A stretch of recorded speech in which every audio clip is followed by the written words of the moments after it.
Wild Rose squad. Great tradition there, and Edgar definitely one of those teams. I know we didn't mention it too earlier, but Arrowhead getting knocked out in the first round of Division I. Kind of that team last year we saw. They were a 3 seed, making it down to state, but a tough matchup here in Level 1 for them, and they are out of the postseason in Level 1. First time I think we've seen that in some time, Travis. Yeah, a tough season for Arrowhead. 5-5 they finish overall. Fritz Raut's first year there. He's a great coach coming over from Homestead and 1 year as a head coach at Grafton, and has a great assistant coaching staff. He's got 4 former Big Ten players on his staff. He's got 3 former head coaches at the high school level on his staff. There's just too much talent in that program and on that coaching staff to not be successful. I think they'll get it turned around very quickly next year, but a tough year for the Warhawks. All right, Travis, great stuff as always. Level 3, we'll do it again next week, okay? Sounds good. All right, he's Travis Wilson of WisSports.net. I'm Justin L. Thanks for joining us, and enjoy your games tonight. This is Wisconsin High School Football Weekly on the Woodward Radio Network.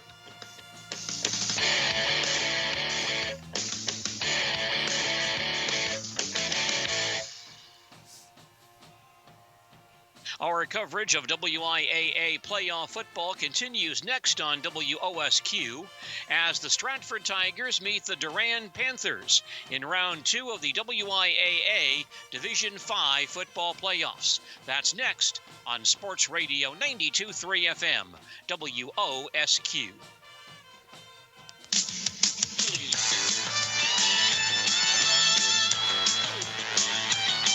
WIAA playoff football on WOSQ is sponsored by Quality Roofing of Marshfield, McDonald's of Marshfield, Clemmy Chevrolet Sales in Stratford, Marina Schilling Funeral Home, Security Health Plan, Marshfield Clinic, A&B Process Systems, and Courtesy Auto and Truck Center of Thorpe. WIAA playoff football on WOSQ is also sponsored by Country Terrace of Stratford, V&H Heavy Trucks of Marshfield and Prentice, Hank's Furniture and Carpeting of Thorpe, Colts of Stratford, B&I Lumber of Stratford, United FCS Financial Services, the Sports Den in Marshfield, and LJ Sports Zone in downtown Stratford.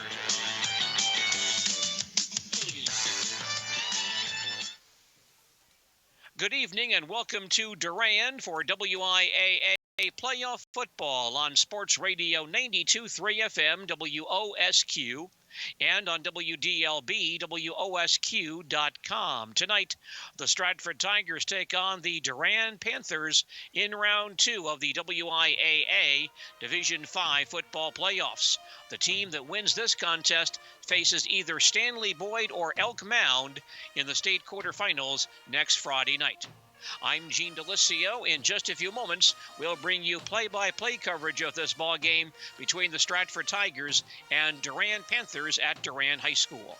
The Durand Ball Club is 9-1 coming into this ball game. They won their playoff opener last week, winning at home against St. Croix Falls 35-0.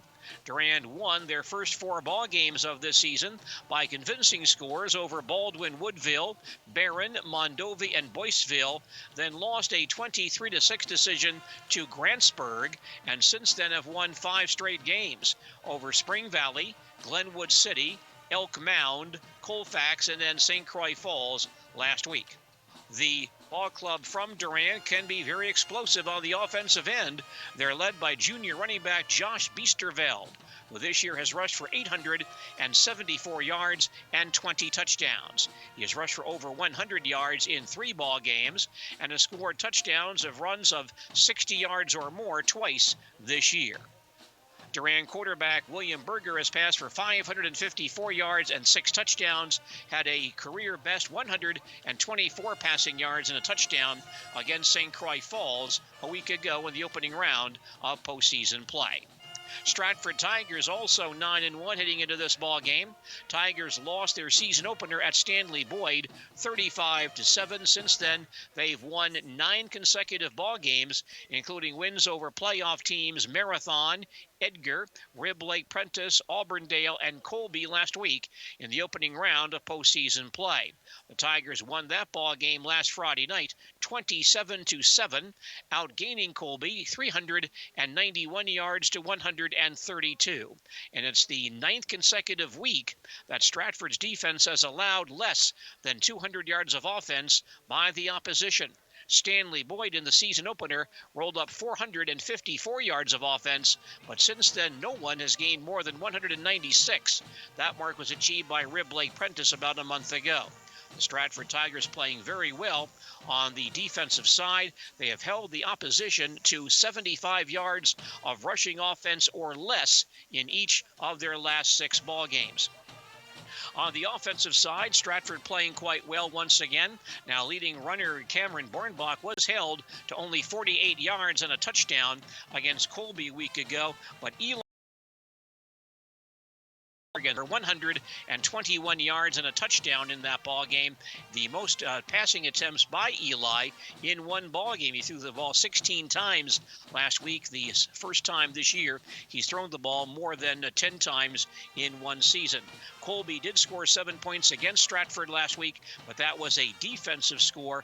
The Tigers have not allowed an offensive touchdown by the opposition in their last 5 ball games. So it's Stratford and Durand meeting tonight in round 2 of the WIAA Division 5 football playoffs at Durand High School. Our pregame report this evening here on WOSQ is a service of Marshfield Clinic. Don't just live, shine. Well, while this game is being played this evening in Durand, the Spencer Columbus football team is playing a Division 5 playoff contest at Amherst, a rematch of last year's Division 5 state championship game between Spencer Columbus and Amherst, which Amherst won 42-0. Spencer Columbus tries to turn the tables tonight with a ball game at Amherst in round 2 of Division 5 football playoffs. We'll bring in Mike Warren and have him chat with Spencer Columbus football coach Jason Gorst about that ball game in Amherst this evening as our pregame report continues following these messages. Where will you be the next time you're sick? At home? On the job? On vacation? No matter where you are, you can get expert care on the phone for common issues like sinus infection and UTI. Just call Care My Way at 844-227-3929 and speak with a nurse practitioner at Marshfield Clinic. You can call any day between 7 a.m. and 9 p.m. for just $40. That's Care My Way at 844-227-3929. Marshfield Clinic. Don't just live. Shine. Can-Am ATVs and side-by-side vehicles are all built with the same DNA, industry-leading performance, precision-engineered handling, and rider-focused design. It's the Yellow Tag event for a limited time. Save up to $2,000 on your 2016 Can-Am off-road vehicle and take advantage of financing. Highway 97. When you are faced with a water and fire damage emergency, call North Star Restoration Services 24/7 at 715-302-0529. That's North Star Restoration Services at 715-302-0529 anytime. Jamie Wenzel would like to congratulate and wish the Stratford football and boys cross country teams good luck. North Star Restoration Services helps businesses get back into business and homeowners back into homes. All right, welcome back as our pregame report continues. And a reminder, our pregame report brought to you by Marshfield Clinic. Don't just live, shine. Mike Warren back with you as we continue our coverage of high school football here tonight in central Wisconsin. Well, a couple of big games in Division 5 tonight. Of course, we have Stratford and Durand. We also have Spencer Columbus at Amherst in a level 2 Amherst. Let's go back to last week, a very impressive level 1 win against Bondwell. Yeah, we came out and played pretty well in all 3 aspects of the game. I thought that we were physical. We tackled well, we blocked well, and we were able to pick up a nice win against a very good team. What did you see from your team that, hopefully you can carry forward with tonight? What do you like about your team at this point in the year, coming off a nice level 1 win? What has impressed you most about this team throughout the course of the year? I really appreciate their competitive desire, their work ethic throughout the course of the week, and then their football IQ as well. It's absolutely fun to sit around and talk with them and talk football and X's and O's, and I just really appreciate the amount of effort they're putting in both physically and mentally. Where have you seen the most growth from? What areas in terms of this team throughout the first, 10 games now? I think in confidence overall, we are, fairly young this year. I think we're starting 4 sophomores, 2 freshmen, a handful of juniors. So we do have some seniors on the team, but overall the makeup of the team is young, and early in the season we didn't necessarily deal with adversity very well. Sometimes something would go wrong, and then something else would Any easier here? You've got a team that's been one you guys faced down in Madison last November. They graduated a large number of seniors. I can't remember the exact number, but it was somewhere upwards of 17 or 18, I think. A large number of seniors, many of their starters. They're returning a few kids from that team that played quite a bit. But, as far as that goes, there's a lot of differences with the personnel on the field. Other than that, when it comes to system, they're obviously a very good football program, one of the best in the state over the last several years. They're very well coached. They definitely have a game pretty well. So, they'll take their shots that way. Defensively, they're on the 3-3 stack defense. So they balance things out. They give an odd man front. They've got, some outside backers that are coming off the edges pretty tough. Three pretty good kids in the interior. They're very aggressive defensively and very fundamentally sound as well. So not a defense that we've seen a lot of typically in our conference, but we have seen it a couple times this year, and we've gotten some work in against that style of a defense. Yeah. Well, and Brandon Petrosky, tell us about their quarterback and what you see on film and what he presents for your defense here tonight. Yeah, he's one of those kind of key returners for them from last year. He was a great running back last year. He's kind of moving the quarterback and playing a fair amount there. Throws a good deep ball. Definitely a smart kid, great competitor on the field. Very good athlete. Dual threat quarterback. So, definitely one of the top players in the area. And I think they have a 1,000-yard receiver, like you said. They like to throw the deep ball. Any wrinkles from you guys? Anything different? That you maybe put on film that they already know about that you're going to maybe come out with tonight. Some things that maybe they're not too familiar with. Have you tweaked the game plan or the style of play that you guys like to do? Any at all coming into tonight? I don't know about coming in tonight specifically. It was one of those things that after we lost in the fashion we lost last year, definitely take a long look in the mirror and look at ways that we can improve our system as well. So there were some things in the offseason that added that we've worked on throughout the course of the year to attack odd man fronts and to defend the options. So a little bit of a different game plan and strategy going into this game tonight than that we had going into the game that we played them last year. So, trying to learn from the X's and O's and try to put our kids in the best position possible for them to go out and be successful. Yeah, and I think you just answered my next question. I was going to ask, what did you guys learn as a coaching staff from that experience? Because not every coaching staff gets to coach in a big game like that, on a big stage like that, with all kinds of media attention and everything else that comes with playing in a state championship game. What did you guys as a staff take away from that experience that you have applied throughout the course of this year? One of the things I can speak for myself and being pretty critical of myself, and last year I thought we abandoned our game plan, too early and went to some other things, and, they were clearly the better team, but at the same sense, you have to kind of stick with what got you to where you're at, and that's been a focal point of ours throughout the season. Is that when you get into that tough situation, don't abandon the game plan. Stick with the game plan. There's a reason that you spent a week planning to attack a team in a certain way, and so we're hoping to probably stick with our initial game plan longer and just stick with it, even if it's not always successful. I'm sure the guys are pumped up for this one, aren't they? Yeah, they absolutely are. I mean, Amherst is a very good football team. We're really excited for the opportunity to play them here. Our guys have worked really hard. They're very focused this week and just really enjoying the playoff experience this year. Absolutely. All right, Coach, as always, thanks for the time. Good luck here tonight against Amherst. Thanks for the coverage, Mike. All right. You bet. Jason Gorst, head coach of the Spencer Columbus Rockets, a Level 2 game in Division 5. It's Spencer Columbus at Amherst tonight. Stay with us. We've got more of our pregame report after this. You know a good teammate when you see one. Hardworking, reliable, and most of all, someone who knows that success is best achieved when people work together. At Ministry St. Joseph's Hospital, we work with all of our patients as a team to make the best decisions for their health. That's why we're proud to sponsor Columbus High School Dons Sports, because the world needs more great teams. Get to know us better at ministryhealth.org. Ministry Healthcare. Knowing you better means treating you better. Sweats Oil Company in Blinker is well known for providing quality petroleum products for the home and farm. Sweats Oil Company works hard at keeping your heating cost as low as possible. Sweats Oil Company in Blinker is family owned, meaning you get quality service and fair prices all year round. Sweats Oil Company in Blinker. Call 652-2380. 652-2380. Sweats Oil Company, the good guys in the white trucks.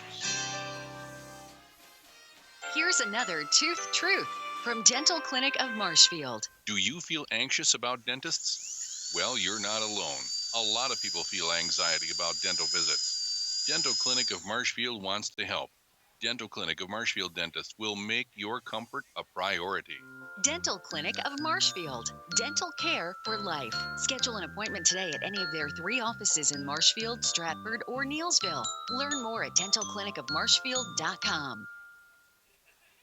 Right now, we'll visit with Stratford Tiger football coach Jason Tubbs as Stratford plays at Durand in round 2 of the WIAA Division 5 football playoffs. The Tigers winning their opener over Colby last week, 27-7. Coach, can you give us some thoughts about that win, how you feel the Tigers played in that ball game last Friday night? Yeah, at times we looked a little sloppy, but other times you realize that you're playing against a team that's played you, 3 out of the last, 4 years, and you understand that they know our offense because they run the same offense. And Coach Rosemeyer at Colby does a good job of getting his team prepared, and figured out a little bit, got the passing game going. It's good to see Eli Drexler hit some nice long passes and a nice long run. But overall, I thought our guys, came to play. Their intensity was high, and that's what you expect in playoffs. Eli did throw the ball, I believe, last week more than you've used him as a passer this entire season. Tell us about your reasoning on the passing game last week. Well, you got to stretch the field a little bit once in a while. Now's the time where playoffs, you can, you might have to take some chances. And, I give the kid credit. He found Dave Marquardt in the back of the end zone for a touchdown and did a nice job in the 2-point conversion, finding him again. And, he does have a very strong arm. We're still developing him as a quarterback and as reads and things like that. But, we've played 10 games now, and it's time to unleash him a little bit, let him get his running game going as well, and make him a dual threat. Coach, you had some missed opportunities early in that ball game. I believe your first 4 drives began inside the 50-yard line, had no points out of those possessions. Were there some things that Colby was doing that helped negate your offense in that situation? Yeah, they used their ends pretty well, bouncing around inside and out, and our tight end and our tackle were kind of guessing sometimes, and we would guess right and give a nice 10-yard run, and we'd guess wrong and have a minus 2-yard run, So we did, and it came out of halftime, made the adjustments, and we figured it out, went right down the field on a nice 80-some-yard drive, and made it 21-0. Tell us about those last 2 drives of the first half. You're 0-0 with 2 minutes to play. Suddenly it's 14-0 going to halftime.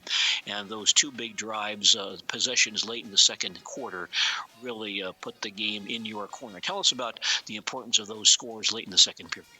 Well, it gave us a ton of momentum, knowing that we're going to get the ball coming right back in the second half, and give Cole Hoffman credit for a nice 4-yard run and our line up front for blocking. And then the 2-minute drill, to be honest with you, 45 seconds left on the clock and no timeouts. You don't expect to score, but give our guys credit. We work on that 2-minute drill, and the guys went right down the field, clocked it twice, and made some great throws and catches and runs. And real proud of them for finding the end zone. And really a good job by your team, not only to do that, but also to, first of all, stop Colby and then utilize your timeouts properly so you can get the ball back for that last drive.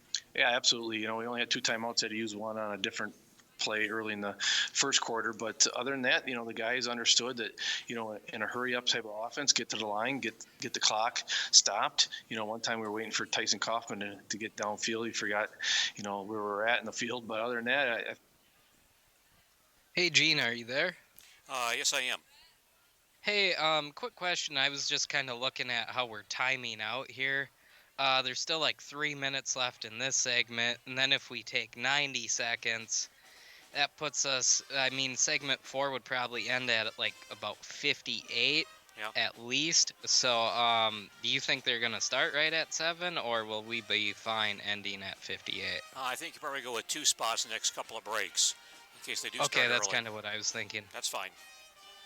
Okay, sounds good. Thanks. Okay. And then you have linebackers like first-team linebackers Kyler Haupt and Cam Bornbach and Aiden Hoffman doing a great job of tackling, and I give our defensive backs credit too. You know, they're keeping guys in front on the pass, and then when rundowns are coming up and making plays and tackles. And we've always been a good run-stopping team, and we're going to be tested tonight with a good Durand running team. But other than that, you know, the kids take pride in it, not giving up any points. You know, and the controversial whether or not it was a forward pass or not, I'd like to, you know, it's tough to see on film, but it sure looked like our quarterback was throwing the ball forward. But that's a referee's call, and you know, you just live with it and move on.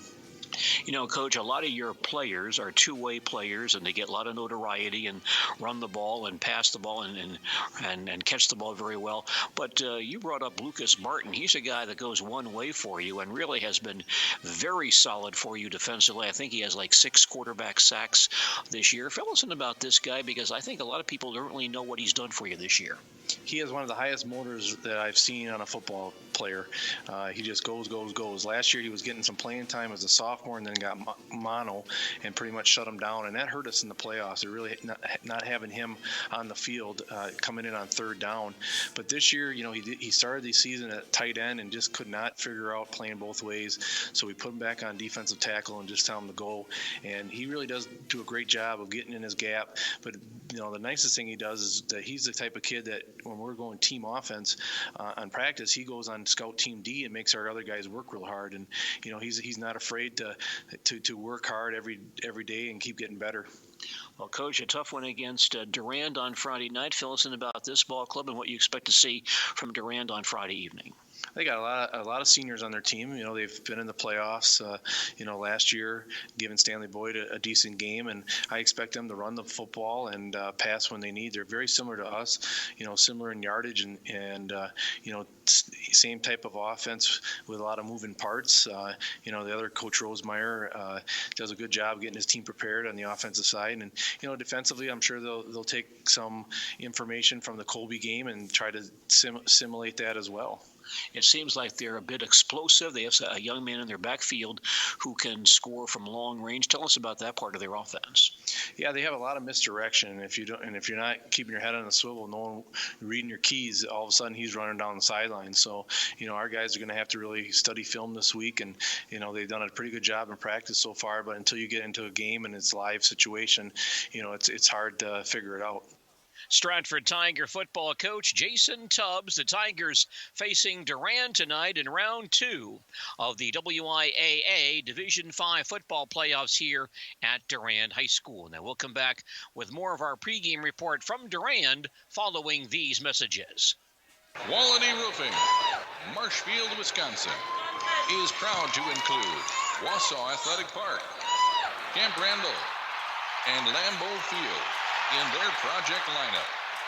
Quality Roofing is equally proud to always support area students. Quality Roofing serves Wisconsin's commercial roofing and sheet metal needs.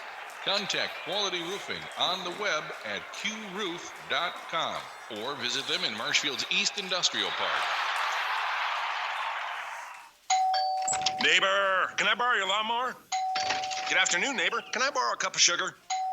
Hey, neighbor, it's me again. Can I borrow your running shoes? You can't choose your neighbor, but at least you can choose 2 of your favorites from the McDonald's McPick 2 menu. Pick any 2 for $5 on McDonald's McPick 2 menu. Like a Big Mac, 10-piece chicken McNuggets, sausage McMuffin with egg sandwich, or large fries. See store for details. Let me get a McPick 2. Ba-da-ba-ba-ba. For a limited time, prices and participation may vary.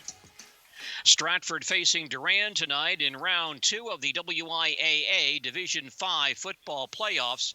The Division 5 bracket has a lot of very talented teams in it once again this year. Stratford, by the way, ranked number 5 in the state in the final Division 5 football poll. Durand is number 6. Nonetheless, Durand has a number 2 seed in this bracket, and Stratford is the number 3 seed. Stanley Boyd is number 1. They're ranked 2nd in the state. They're facing unranked Elk Mound at Stanley tonight.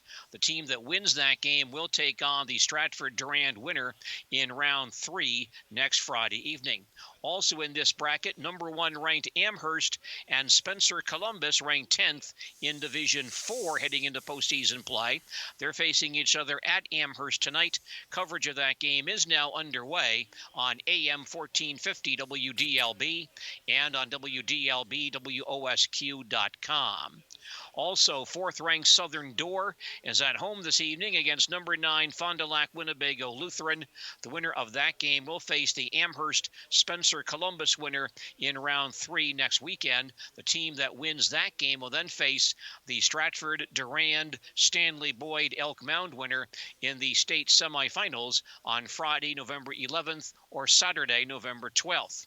Also still alive in the other bracket, some very good ball clubs in Division 5. 3rd-ranked Lancaster at home against Laconia tonight. Also, number 7, Cedar Grove, Belgium at home against Racine St. Catherine. Columbus High School from Columbus, Wisconsin, ranked number 2 in Division 4. They're playing at home against Kenosha St. Joseph this evening. And Clinton, ranked number 6 in Division 4, at home against Arcadia tonight.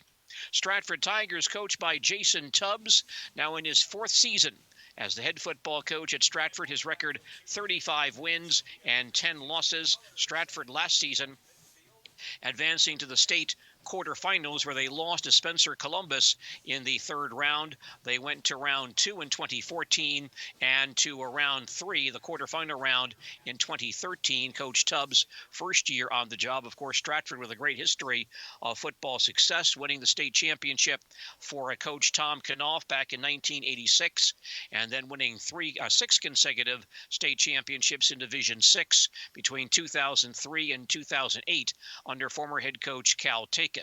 This is not the first time that Stratford has faced a team from the Dunn St. Croix Conference in postseason play.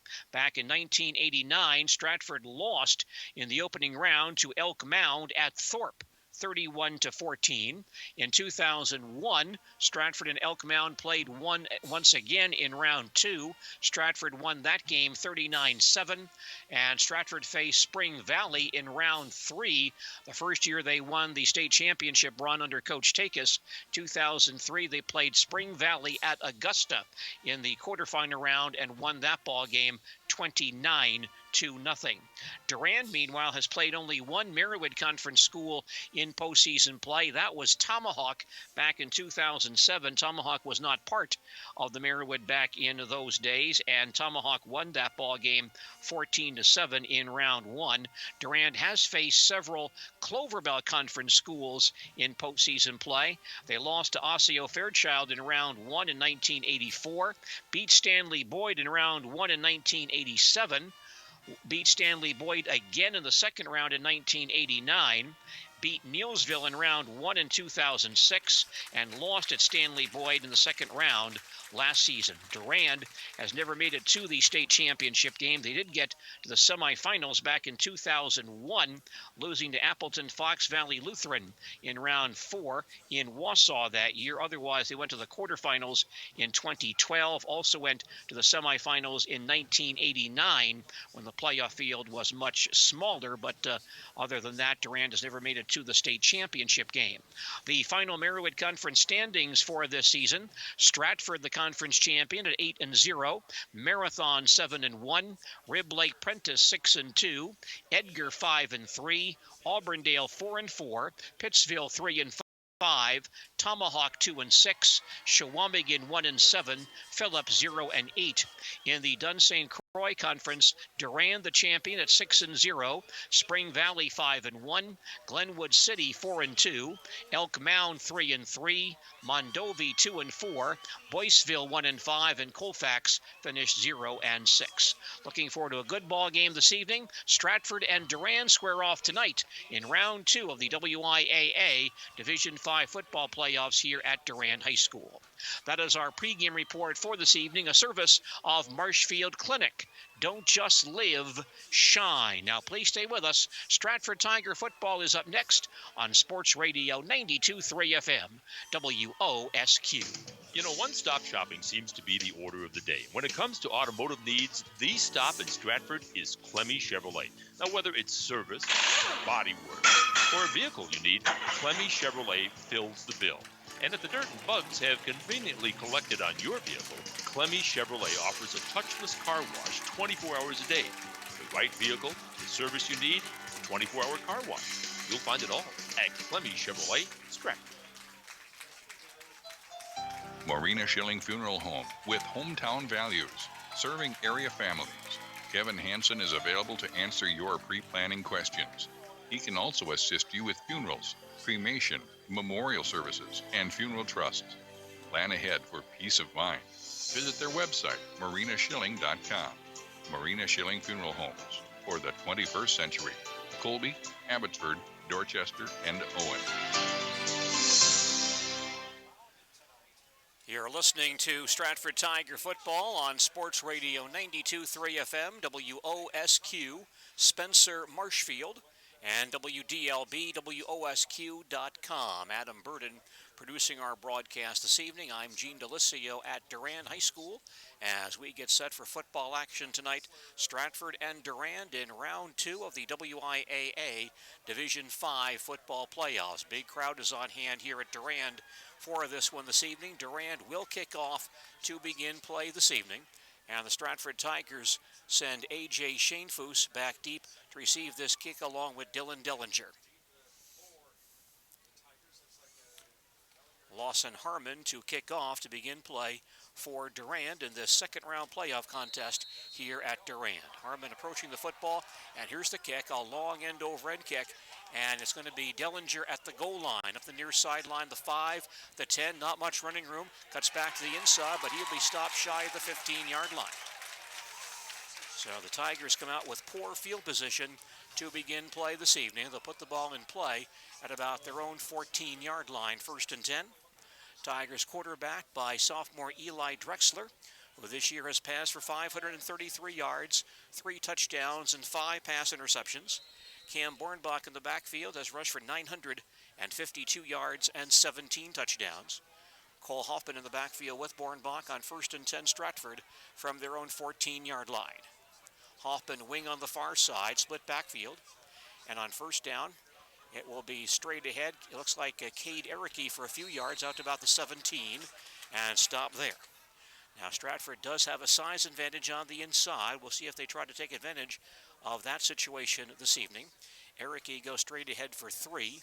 2nd and 7 for Stratford at their own 17-yard line. There is one big young man in that Durand defensive line. Kyle Abramson goes 6'1", 270.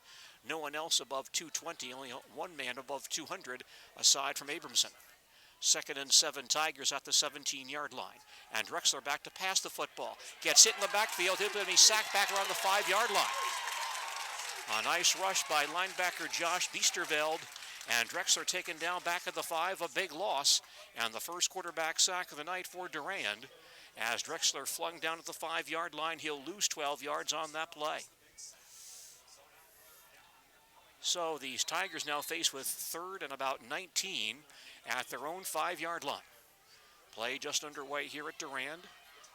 Stratford and Durand in this first round playoff contest. Drexler sets down the line on 3rd and long.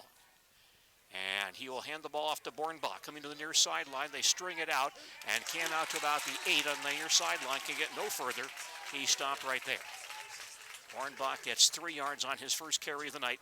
So it's a 3 and out for Stratford, 4th and about 16 for the Tigers at their own 8-yard line. We anticipate that Cole Hoffman will punt the ball away for Stratford. The dangerous Josh Biesterveld back in deep safety for Durand, along with William Berger, who is normally the quarterback. And they'll accept this punt inside the 50-yard line. Hoffman punting from the end zone, gets it away. Not a real deep kick. It's going to bounce at the 35. Bounce high in there to Berger right on the 40-yard line. He'll gain him 3 yards, and he stopped at the 37-yard line. And Dylan Dillinger down there on the stop along with Lucas Barton. So very good field position for Durand. They put the ball in play at the Stratford 37-yard line. Play just underway here in Durand. No score in this WIAA second round playoff contest. Now this Durand Ball Club runs a rather odd offense, very reminiscent of a single wing attack. The quarterback is William Berger, and he lines up next to the tailback, Josh Biesterveld, and both in position to accept the snap. So Biesterveld could get the snap and run, or Berger could get the snap and hand to Biesterveld. On first down, the snap goes directly to Biesterveld, off tackle for about 1 yard. He gets submarined right there by Kyler Hopt, and not much there for Biesterveld. They'll mock him down at the 36, maybe the 35-yard line. Looks like they'll put him right on the 35-yard line, so Biesterveld does gain 2 on that play. The Durand Ball Club led by Biesterveld, who this year has rushed for 870 yards and 20 touchdowns. 2nd and 8 Durand at the Stratford 35-yard line. Tigers in an early hole as they went 3 and out on their first possession. Again, Berger and Biesterveld get set for the snap, and Berger gets it. Pitches back to Kauth on the far side. He gets a sweep to the 30, 25, up the far sideline to the 20-yard line, and spun out of bounds inside the 15. Finally taken down deep in the Stratford secondary by Kyler Hopt, and the wingback Carter Kurth on the run, and he'll carry it down to about the 13-yard line. So Kurth gains 22 on the play, and a first down for Durand at the Stratford 13. Play just underway, no score here in Durand. Biesterveld on the direct snap. He gets hit in the backfield by Lucas Barton and spun down for a loss. Barton came in unblocked. Biesterveld got the direct snap at tailback, and Barton right there to meet him almost as he received the snap. And they'll mark the ball back, I believe, about the 21-yard line. Now they may mark it up about the 18, and that's where they'll put it. But Biesterveld does lose 5 on that play. So now 2nd and 15 coming up for Durand at the Stratford 18-yard line. Durand in blue this evening. Kurth, the wing on the far side. Biesterveld and Berger stand side by side to accept the snap. The snap will go to one of them. It comes to Berger. He'll pitch it back to Kurth, coming to the near sideline on the sweep. He gets to the 15-yard line, then Hopt spins him down at about the 14. Got a nice play there by Eli Drexler, who actually came in and blew up a block, allowing Hopt to make the tackle at the 13-yard line. They'll mark him down right there. So Kurth gets that 5 yards back. And that sets up a third down play for Durand, 3rd and 10 at the Stratford 13-yard line. This would be 2 down or 4 down territory for Durand. Berger in the pistol. Biesterveld stands next to him. Kurth the wing on the near side. Kurth goes in motion, and Berger back to pass the football. Lobs towards the end zone as a man wide open, and the ball is caught for a touchdown by Harmon. The tight end, Lawson Herman, wide open in the end zone, had to make a diving catch. The ball is over his head, but Harmon brings it in for the touchdown catch. And an early lead for Durand. They go on top by a score of 6-0. A 5-play, 37-yard scoring drive for the Durand Panthers.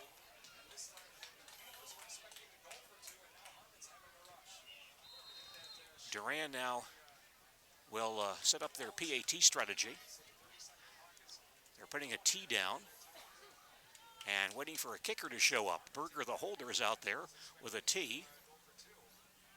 And now here comes Harmon changing his shoe, and he'll come in and kick the PAT try. First defense or offensive touchdown allowed by Stratford in several weeks. Ball down, kick on the way, it is up, and it is good. So an early lead for the Durand Panthers. We have 7:39 remaining in the first quarter, and our score is Durand 7 and the Stratford Tigers nothing. They'll come back to Durand and more football in just a moment. High school sports coverage is brought to you by your team at Security Health Plan, the same team who provides outstanding healthcare coverage to families and businesses of all sizes throughout Wisconsin. Health insurance was created because we worry. Security was created so you don't have to. Security Health Plan. Great plans for every stage of this game called life. To learn more, visit securityhealth.org.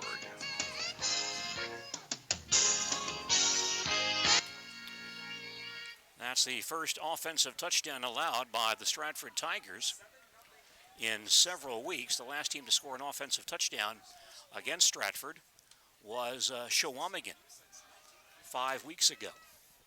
So early lead for Durand, and now Harmon kicking off. Here's a long line drive, far side. It goes by Dellinger and into the end zone for a touchback. Stratford starts at their own 20-yard line, 7:39 remaining in the first quarter, and Durand has the early lead at 7-0. Stay with us for our stats at halftime this evening. A service of United FCS Financial Services, supporting agriculture and rural communities throughout central Wisconsin.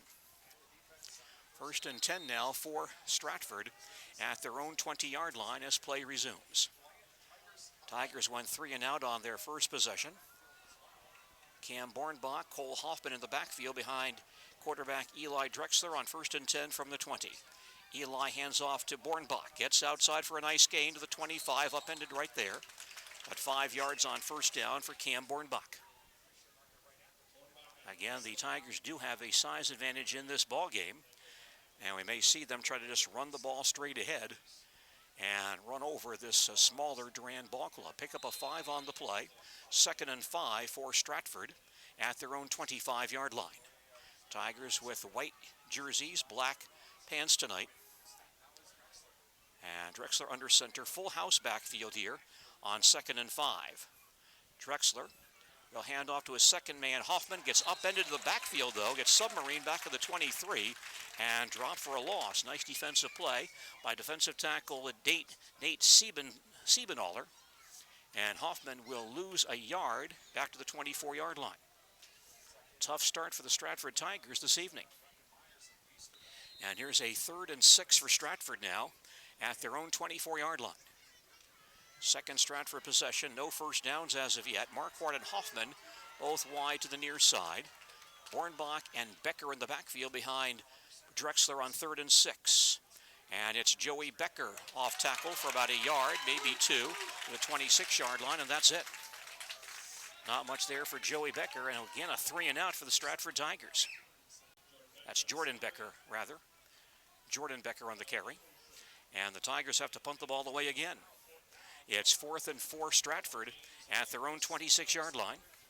And it looks like Cole Hoffman will punt the ball away once again. Berger and Biesterveld again back deep for Durand at their own 45-yard line. Good snap. Kick by Hoffman. It's a very good kick, a very deep kick. And Berger goes back and calls for a fair catch around the Durand 35-yard line. So Durand has it back. They lead 7-0 with 5:43 remaining in the first quarter here at Durand. We'll have a complete review of Central Wisconsin sports news and an update on the high school football playoffs on our On Sports program tomorrow morning, 10 a.m., right here on AM 1450 WDLB and also on Sports Radio 92.3 FM WOSQ. 1st and 10 for Durand at their own 35-yard line.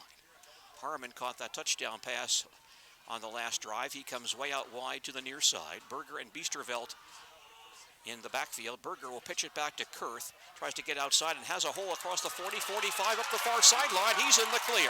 And he will go all the way. Carter Kurth will go 65 yards for the touchdown.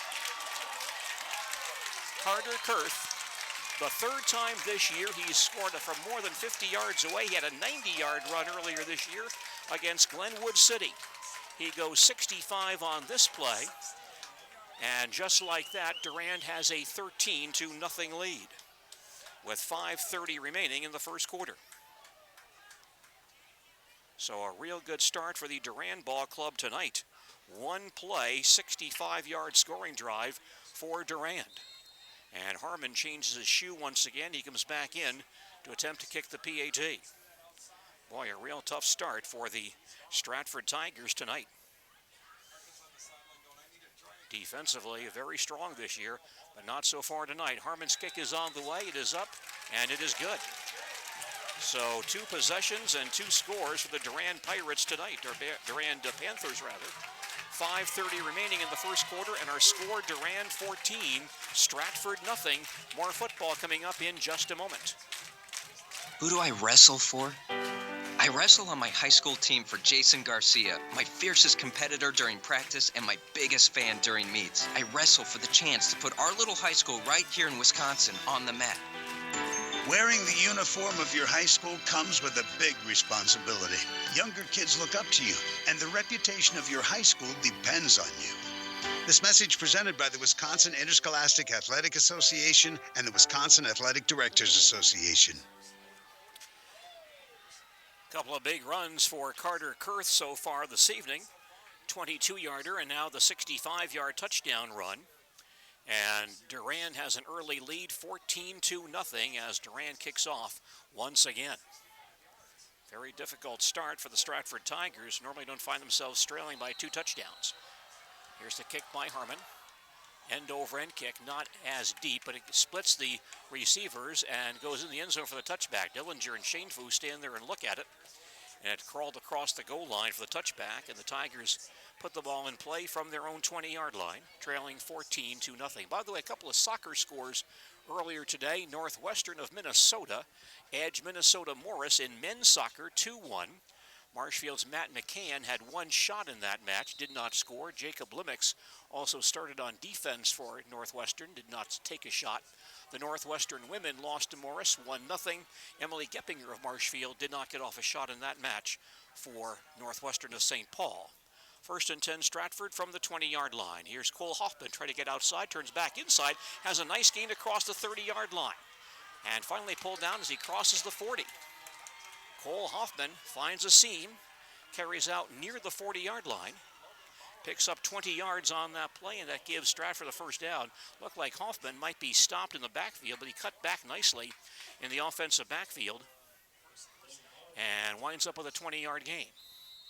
1st and 10 Tigers at their own 40-yard line. Tigers have to play from behind tonight, down by 14 midway through the first quarter. Dave Marquardt out wide to the near side. Double wing here on 1st and 10 from the 40. And straight ahead, it looks like Cade Ericke for about 3, maybe 4. They'll mark him down around the 44-yard line. Ericke picks up 4 yards on that play. Stratford does have a size advantage, so we'll see if they utilize that as this game progresses. But their first priority is stopping this Durand ball club. The Panthers use a lot of misdirection and a lot of backfield trickery.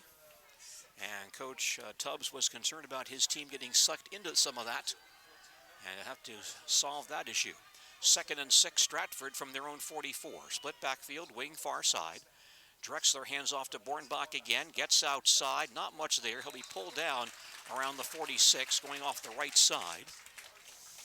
Let's give you that Stratford Tiger offensive line. The left tackle, Tanner Weinfertner, left guard, Aiden Hoffman, center, Dylan Shanehair, right guard, Ethan Fabry, right tackle, Tyson Kaufman. Bornbach for 2 on that play. And Stratford now has the football on their own 46. It's 3rd and 4. Tigers want to convert, keep this drive going. Double wing formation. Eli Drexler sets down the line. Ericke comes in motion. Drexler back to pass the football. A deep drop. Has lots of time, then slips and gets pulled down back at the 41-yard line. They'll give a quarterback sack here to Nate Siebenoller. The 2nd sack tonight for the Durand Panthers, although Drexler slipped and Siebenoller fell on him back at the 41. It's a loss of 5. So it's now a 4th and 9 for Stratford at their own 41-yard line. And once again, the Tigers give up possession to this Durand ball club, and the Tigers have not stopped Durand yet tonight. Hoffman punting, gets a good snap. It's a booming kick again. And Berger back at his own 24. He gets upended right there. Nice open field tackle by the Stratford Tigers. Nice job by Lucas Barton. And Durand has the football right around their own 25-yard line. 3:01 remaining in the first quarter. Durand has the early lead at 14-0. And Stratford Tiger football here on WOSQ, a service of Quality Roofing of Marshfield, McDonald's of Marshfield, and Clemmy Chevrolet Sales in Stratford. Durand football, they'll put the ball in play at their own 25-yard line, their third possession of the ball game.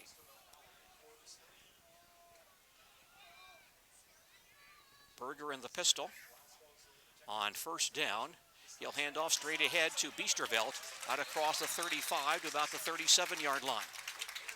Nice first down run for Biesterveld between the tackles, and that will be a first down run for Durand. He picks up 12 on that carry. 1st and 10 for Durand at their own 37-yard line. Man, have not seen the Stratford Tiger defense handled like this since the Stanley Boyd game in week 1. 1st and 10 Durand at their own 37. Berger in the pistol, takes the snap, and he tries to hand off to Biesterveld. He's nailed in the backfield, and he'll lose a yard or two. A big hit right away. About 3 Stratford Tigers converged on the ball carrier there. First Stratford man there was actually, it looks like Tanner Weinfertner. And Biesterveld knocked down at the 36-yard line. He'll lose 1 on the play.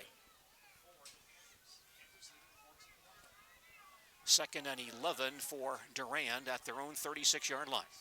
Tigers need a stop. They've not stopped this Durand ball club as of yet in this ball game. Harmon coming out wide to the near side. Berger and Biesterveld side by side in the backfield. Snap goes to Berger. Here's the cross buck to Kauth, and this time Lucas Martin grabs him and spins him down in the backfield. Tigers aware of that cross buck action, and this time Barton aware of that play, and Kurth will lose yardage back to the 32. Loss of 4 on that carry.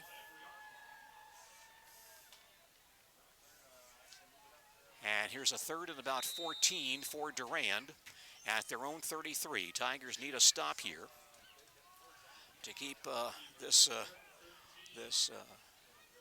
margin at 2 scores. Plenty of time to get back into this one.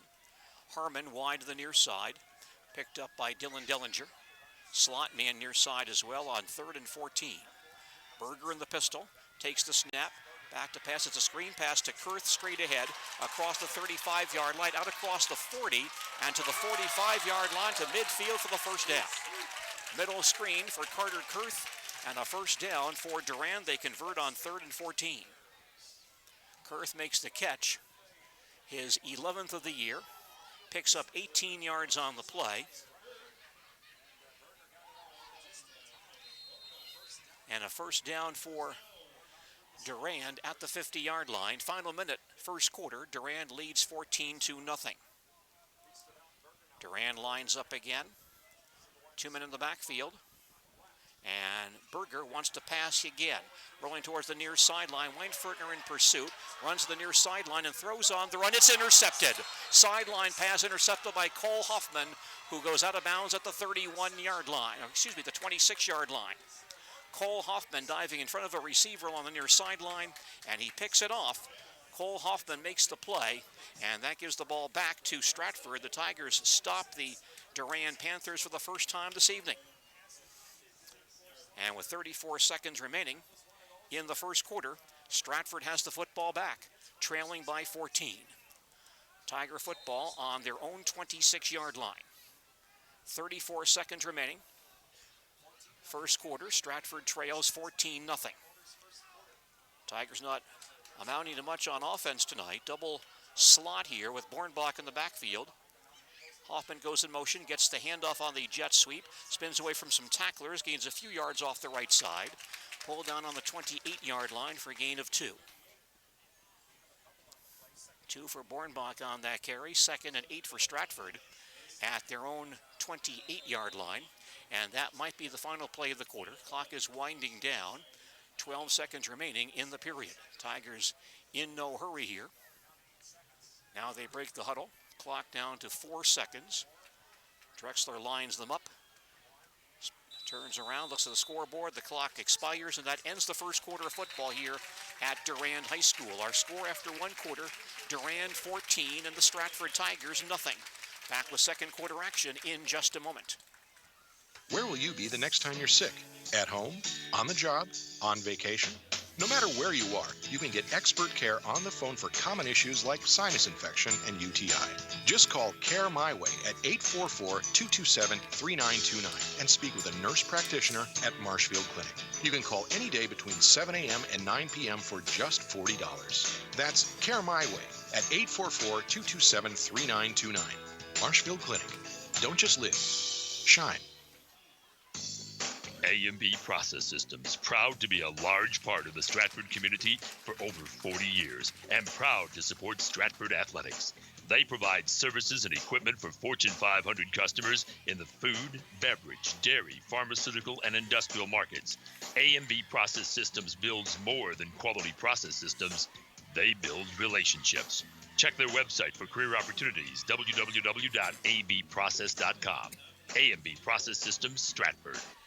Slow start tonight for the Stratford Tigers. They trail by 14 after one quarter. Tigers have the football at their own 28-yard line, 2nd and 8, as we begin the second period here at Wade Field in Durand. Tigers back on the field offensively. A couple of big plays for Durand early in this ball game, including a 65-yard touchdown run by Carter Kurth. 2nd and 8 Stratford at their own 28-yard line. Tigers in a split backfield. Wing on the near side. Drexler will look to throw the ball. Fires to the far sideline and looking for Marquardt. Tipped away, incomplete. Dave Marquardt on a sideline pattern. Well defended by Carter Kurth on that play. And the pass is incomplete. That's the first pass play for Stratford this evening. Drexler tried to pass earlier and was sacked. Here's a 3rd and 8 now for the Tigers at their own 28-yard line. Tigers not mounting much of an offense so far tonight. Ericke lines up as a wing on the near side. Hoffman and Bornbach split behind Drexler on 3rd and 8 from the 28. Drexler again back to pass, looking to the far sideline. Lobs over there to Bornbach, and he gets knocked down by Biesterveld. Incomplete. Had that been a pass beyond the line of scrimmage, that would have been pass interference. But since Bornbach's in the backfield, he's a fair game back there. And Biesterveld took him out. Incomplete pass. And again, a 4th down play coming up for Stratford, 4th and 8 at their own 28-yard line. Tigers not able to mount much offense so far this evening. Cole Hoffman punting already for the 4th time tonight. Berger and Biesterveld in deep safety. High snap. Cole pills it in. Here's a kick to the near sideline. Not real deep. And Biesterveld runs up and grabs it and gets hit immediately by Barton at the 45-yard line. That was Barton and looks like Jordan Becker. And the 44-yard line. But Durand again with pretty good field position. 1st and 10 for the Panthers. Right on their own 45. Durand has the lead, 14-0 early in the second quarter. Winner of this game will play next Friday against either Stanley Boyd or Elk Mound. Those two teams meeting at Stanley tonight. Stanley ranked number 2 in the state in Division 5. Elk Mound is unranked. 1st and 10 for Durand at their own 45-yard line. Split backfield, and Berger gets the snap, tosses far side to Kurth on a quick screen to the far sideline, breaks some tackles, carries to midfield and into Stratford territory, and finally run down about the Tiger 47-yard line. Quick pass to Carter Kurth. He's been awfully dangerous so far this evening. Kurth's second catch of the evening. He gains 8 yards on that play to the Stratford 47. Kurth now with 2 catches for 26 and also 4 carries for 88 yards and 1 65-yard touchdown run. 2nd and 2 for Durand at the Stratford 47-yard line. Biesterveld and Berger again stand toe-to-toe in the backfield. Snap goes to Biesterveld directly, straight ahead for the 1st down, stumbles into the secondary and upended at the 40-yard line. 7 yards straight ahead for Josh Biestervelt, and a first down for Durand. 1st and 10 Panthers at the Stratford 40 with 10:45 remaining in the first half. Durand leads Stratford 14-0. A shocking turn of events here at Durand tonight. Panthers line up. Kurth, very dangerous. He's the wing on the near side. Berger and Biestervelt next to each other. Snap goes to Biestervelt, off tackle, and off the left side for about 4. Run down at the 36-yard line by Ethan Fabry. Tyson Kaufman there as well. Got some help on that play from Connor Multerer also at the 36. 4 yards on the carry. Biestervelt held in check tonight, 6 carries for 19, but the Tigers haven't stopped Kurth. 2nd and 6 for Durand at the Stratford 36-yard line. Tight formation. Snap goes to Biestervelt directly again. He runs into his own man, then gets pulled down from behind by Haupt at the 32-yard line. Tried to bounce off his own blocker, and when he did that, Haupt ran him down from behind at the 32. 4 yards on that carry for Biestervelt. Durand in 4-down territory here. They're faced with 3rd and 2 at the Stratford 32-yard line. Tigers do not want to go down by 3 scores. Kurth, wing on the near side, hasn't touched the ball lately. Split backfield. The snap to Biestervelt again, hands to Kurth on the option, and he gets run down from behind after a short gain. Counter play, and it looks like it was David Marquardt who stood his ground, and Kurth stopped after a short gain. Maybe got 1 yard, but did not get the first down. Marked down at the 31-yard line. So it's a 4th down play now for Durand. 4th and 1 Durand at the Stratford 31. Durand will go for it. Big play right here. Kurth in motion. Biestervelt off tackle, has the first down. Got about 4 yards off the right side. Picks up the first down at the 28-yard line. Biestervelt for 3. And a first down for Durand at the Stratford 28-yard line with 8.5 remaining in the first half. Durand on top in this ball game, 14-0. Durand lines up again. This is the 7th play in this drive. Berger and Biestervelt line up next to each other. Either can accept the snap. Kurth in motion. Ball goes to Berger. He wants to pass. Rolls to the near sideline. Now stops and throws on the run. It's caught in the secondary at about the 15-yard line by Harmon. He'll be knocked down around the 12 by David Marquardt and Kyler Haupt. That'll be a first down for Durand as well. Big catch for Lawson Harmon, his 2nd catch of the night. Marked down on the 13-yard line. Pickup of 15 on that play. Berger now 4 of 4 for 42 yards. 1st and 10 Durand at the Stratford 13-yard line. 7:55 left, first half. Stratford trails 14-0. Berger looking for the snap, takes it, hands to Kurth, off tackle, hit from behind, stopped after a short gain. Not much there. They're defending Kurth much better at this point. And Kurth off the right side. Looks like Aiden Hoffman, Lucas Barton combined on that stop at the 12, so Kurth gets 1 on that play. 2nd and 9 for Durand at the Stratford 12. Tigers certainly need to stop right here. Officials step in, and they want an officials timeout. They see something errant, but now they quickly signal play back in. 2nd and 9 from the 12. Berger pitches back to Biestervelt, trying to sweep the far sideline. Not much running room out there, and he slips and goes down at the 11. The Tigers strung that play out to the far sideline. Biestervelt tried to get to that corner, and as he did so, he fell down. He does gain 1 yard on the play, however. And the ball's now at the 11-yard line. It's 3rd and 8 for Durand at the Stratford 11. Again, Durand is in 4-down territory here. Tigers desperately need a stop. They're down by 14 right now as we approach the midway part of the second quarter. Quick moving ball game here in Durand tonight. Berger in the pistol with Adair Glaus behind him. And Berger back to pass, throws across the middle, behind Harmon, incomplete. Harmon slanted about the 5-yard line, was well defensed. Cole Hoffman is right there, and Berger threw the ball behind his receiver, incomplete. So it's a 4th down play, 4th and 8 for Durand at the Stratford 11. Now Lawson Harmon, the Durand kicker, does have 1 field goal this year, a 37-yarder against Elk Mound. Looks like he'll try a field goal here, which would be about 28 yards.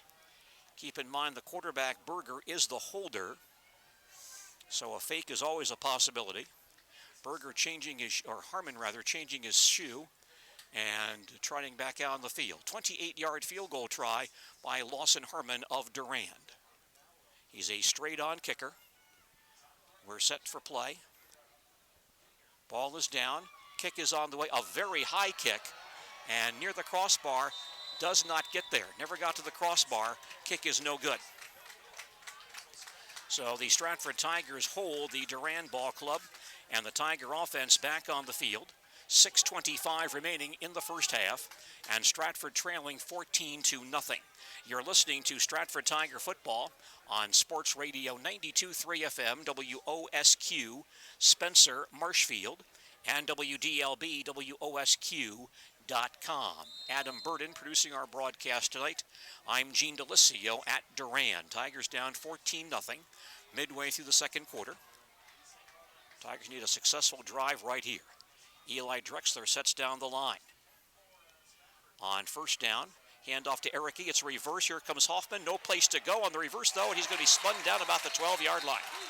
Ball came loose. The officials right there say the ball was down and not a fumble, but Hoffman will lose 8 yards on that would-be reverse. Once again, the Durand defense very strong. Loss of 8 for Hoffman. It's 2nd and 18 for Stratford at their own 12-yard line. The Durand Ball Club playing Stratford mighty tough so far tonight. Tigers line up, 2nd and 18 from the 12. Officials step in and stop play, and we have a Stratford timeout. Stratford taking timeout, their first of the first half. 5:45 remaining in the second quarter, and our score is Durand 14, Stratford nothing.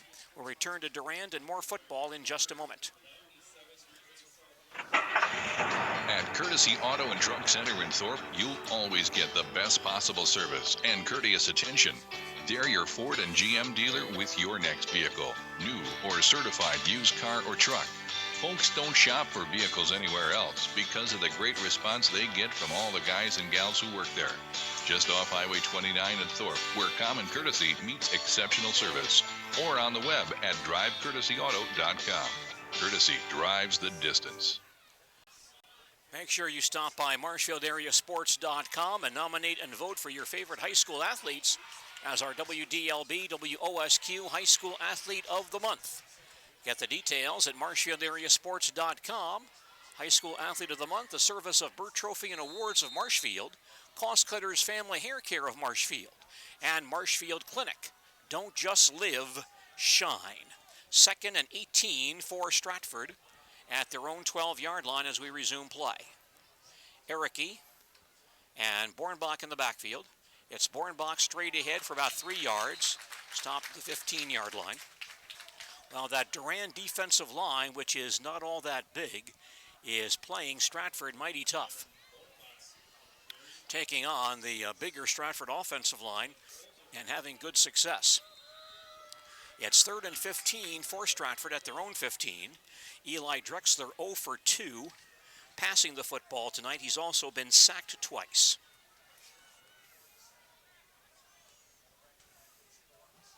Tigers line up, 3rd and long, wide out on the far side. Drexler wants to pass the football, steps up, throws far sideline, and past Cade Erickey on the far sideline, incomplete. So a 3 and out again for the Stratford Tigers. Tigers have 52 yards of offense so far this evening, all on the ground. 4th and 15 at their own 15-yard line. Cole Hoffman getting in a lot of work as a punter tonight, and he'll have to do that again. Biesterveld and Berger back in deep safety to accept this kick from Hoffman, who's kicking from his own 5-yard line. Good snap, and the kick away. Good kick. Berger all the way back over his head, bounces inside the 30 to the 25, picked up there by Biesterveld, and he comes back up the near sideline for about 5 yards to the 30. That was a 60-yard punt by Cole Hoffman. Great job by Cole on that play, and Durand now puts the ball in play at their own 30-yard line. They lead 14-0 with 4:48 remaining in the second quarter here at Durand. Wisconsin Badger football coming up tomorrow on 92.3 FM, WOSQ, the Badgers and Nebraska. Our broadcast begins at 4 o'clock tomorrow afternoon right here on 92.3 FM, WOSQ. 1st and 10 for Durand at their own 30-yard line. Berger in the pistol. Glaus behind him, Kurth in motion. It's Glaus straight ahead for a couple. Gets run down right there by Tyson Kaufman. And Adair Gloss with his first carry of the night for about 2 yards to the 32-yard line. Durand not a real big ball club up front, but they've certainly held their own against the Stratford front tonight. 2nd and 8 for Durand at their own 32-yard line. Harmon out wide to the far side. Wide out near side as well. Berger in the pistol. Double slot here.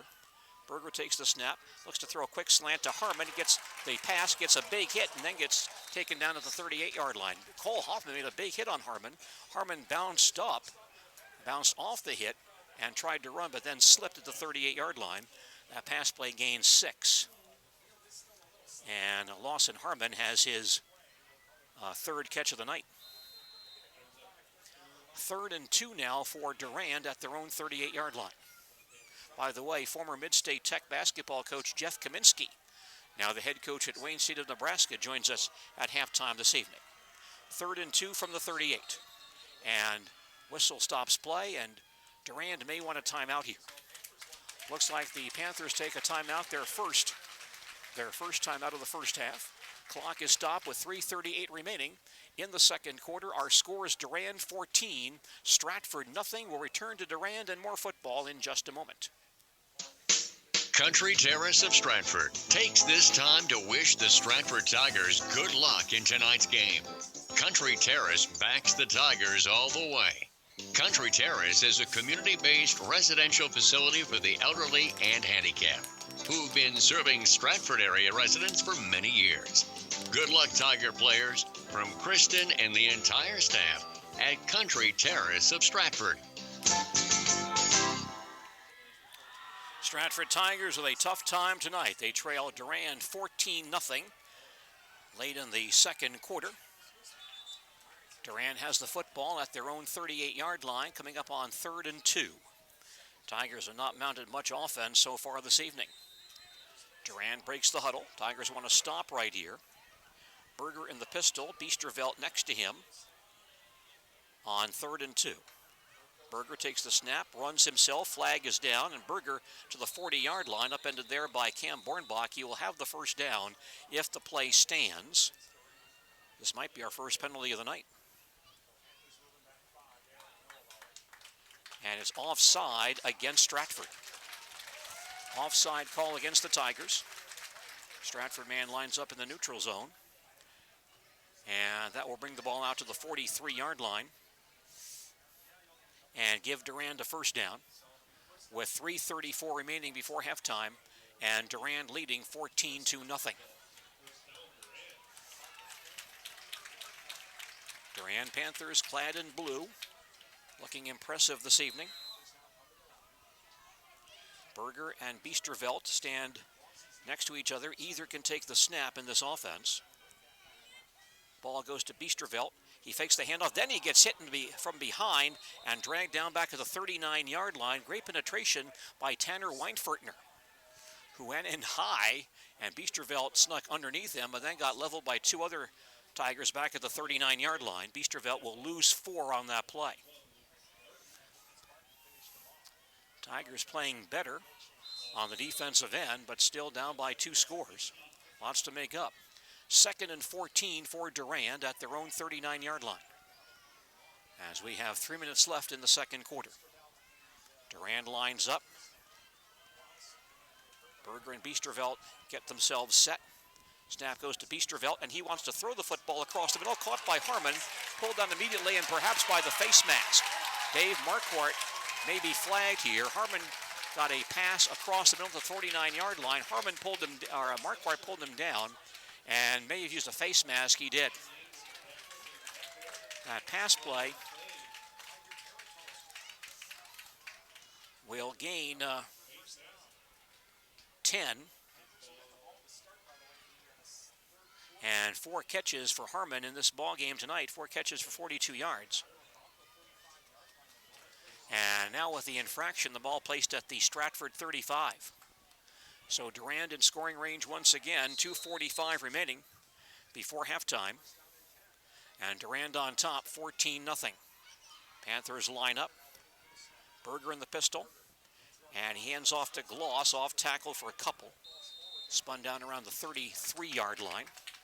Derek Gloss with his 2nd carry of the night. Each team has 2 timeouts remaining.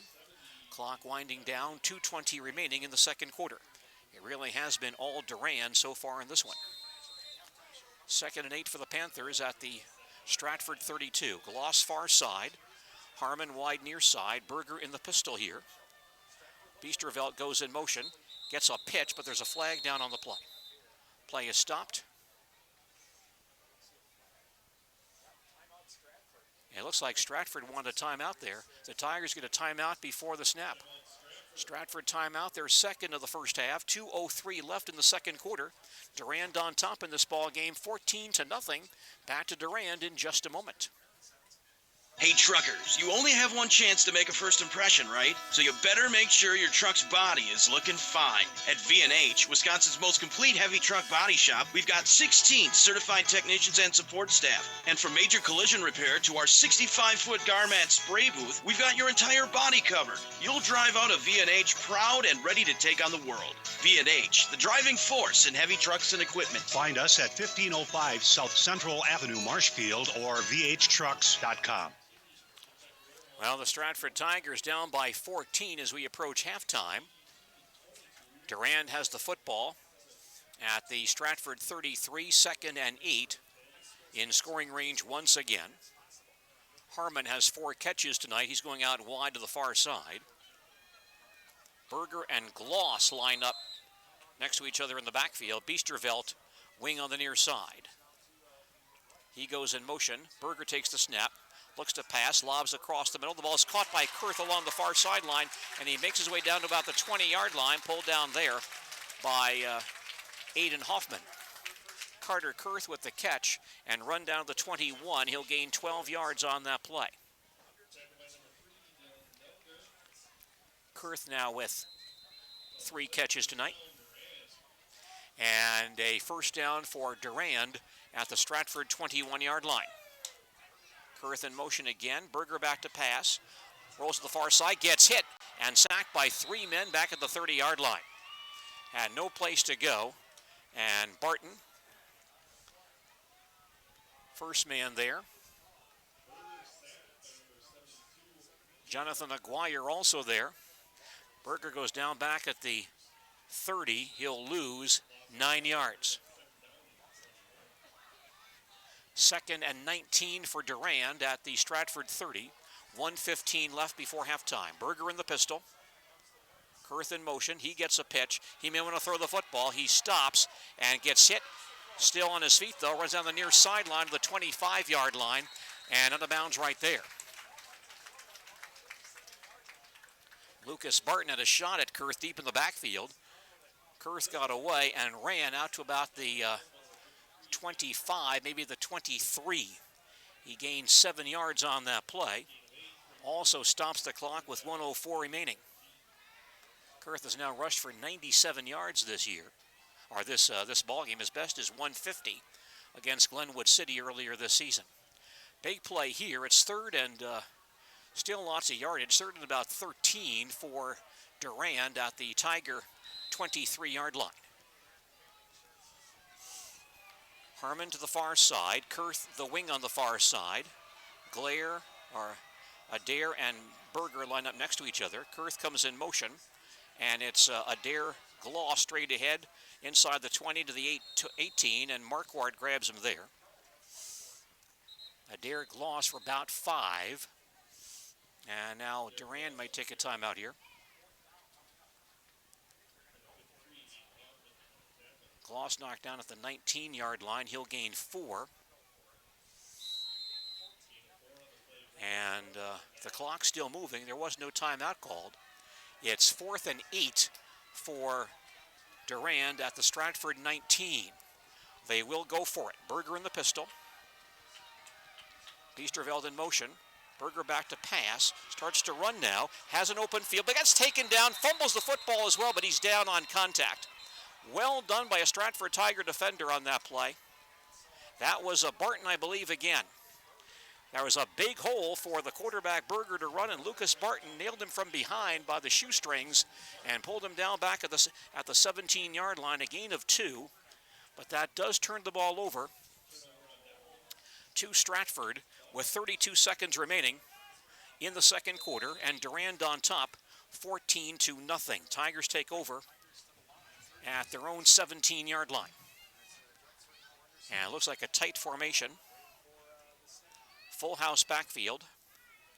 And Berger will hand off to Cade Ericke. Gets outside for a few yards. Taken down around the 23. And that might end the quarter. Tigers don't seem to be too eager. Ball's at the 23, 2nd and 5. Clock down to 12 seconds remaining. And the Tigers may want to go to the locker room and just huddle up and regroup. Now 5 seconds left as Stratford looks to line up quickly. And Drexler will run her play, back to pass, and throws to the far sideline. Has Hoffman open, but it's intercepted. Pass intercepted by a deep back, Reed Henson. Hoffman knocks him down immediately at the 47-yard line, and that play ends the first half of football here at Durand. A very strong showing so far this evening by this Durand ball club. They're up by 2 scores. Keep in mind, by the way, the WIAA is holding its 8-man football jamboree at Steam Stadium in Schofield tomorrow. 8-man ball clubs in Schofield tomorrow for that tournament. Action begins at 10 a.m. with a matchup between Siren and Green Bay NEW Lutheran. At 1 o'clock, Northwood Solon Springs will take on Sevastopol. At 4 o'clock, Luck meets Oakfield. At 7 p.m., Prairie Farm and Madison Abundant Life. All those games tomorrow at Steam Stadium in Schofield. Stratford Tigers and Durand Panthers meeting this evening in round 2 of the WIAA Division 5 football playoffs. A very strong showing for this Durand ball club so far this evening. We're at halftime, and our score is Durand 14, Stratford nothing. And we'll come back with former Mid-State Tech basketball coach Jeff Kaminsky, now the new head basketball coach at Wayne State of Nebraska, following these messages. Everybody likes something for free. Well, how about something that's free all the time? At Hank's Furniture in Thorpe, delivery is always free. Doesn't matter if it's a single Lazy Boy rocker recliner, a Flex Steel or Marshfield sofa, or bedroom furniture from Wolfcraft. Delivery is free. Hank's also carries every type of flooring imaginable with accurate, unchanging estimates. So get your free fix. Head to Hank's Furniture, downtown Thorpe. Hank's Furniture, free delivery. Do you have a long-distance relationship with breakfast? Does your morning commute take you farther away from the crispy hash browns and freshly brewed coffee you love? Do you tell yourself you're too busy? You just don't have time for sizzling sausage and fluffy eggs. Don't settle for missing breakfast. Let McDonald's close the distance between you and the most important meal of your day. Come together with all your breakfast favorites in the bold flavor of McCafe coffee. Right now, get any size coffee for $1. Prices and participation may vary. When you hire Culps of Stratford, you get so much more than just a great roof. You get peace of mind, knowing that Culps is always there to stand behind their work. You see, Culps builds roofs that last, but more importantly, they build lasting relationships. The key is their people. The Culps roofing professionals give you clear communication every time. They'll respect your property, and cleanup is never a problem. Integrity, respect, and accountability. That's the Culps way. Culps of Stratford, a great roof, and so much more. Culps of Stratford, proud to support the Stratford community, and go Tigers! You're listening to Stratford Tiger football on Sports Radio 92.3 FM WOSQ and on WDLB WOSQ.com. This evening, the Stratford Tigers facing Durand in round 2 of the WIAA Division 5 football playoffs. I'm Gene Delisio at Durand High School watching this ball game tonight between Stratford and Durand. A few weeks back, we had the chance to visit with former Mid-State Tech of Wisconsin Rapids men's basketball coach Jeff Kaminsky. You may remember that Jeff led Mid-State Tech to Wisconsin Junior College men's basketball championships 3 times in the early 1990s, then left Mid-State Tech for the head coaching job at UW Superior, was on that staff for 11 years, then went to North Dakota as head coach at Valley City State of North Dakota, an NAIA school, and spent the last 11 years coaching that program as well. Now he's on to a Division II school, the ball club at Wayne State of Nebraska. That's a Division II school that plays in the Northern Sun Conference. They've not had a great deal of success in recent years, but very impressed with Jeff Kaminsky's stability. 11 years at Superior, 11 years at Valley City State. That certainly is unusual in today's college basketball climate. It's a great point you bring up, Gene, and there seems to be a lot of that in our profession for sure, of people moving around. Sometimes it's not by choice, but I think that's, to me, one of the marks of a really good program is not just to have success, but to try to sustain that over a period of years. And, you know, I was fortunate to have the opportunity that I did at Mid-State for 7 years, and then at UW Superior, ended up there, for 11 years. And that program took some time to build, and I was really proud of the success that we had there as well. And Valley City was a great place to work. I mean, in all 3 places, I think that's, part of it, are places that you want to be. And I think when you, at least for me, when I take a job, I do it from a perspective of, is this a place that, I'm going to spend my entire career and be happy with that. That probably wasn't the case when I first went to Mid-State. I, knew that was probably going to be a bit of a stepping stone job, and always remember when I went and interviewed there and left and said that,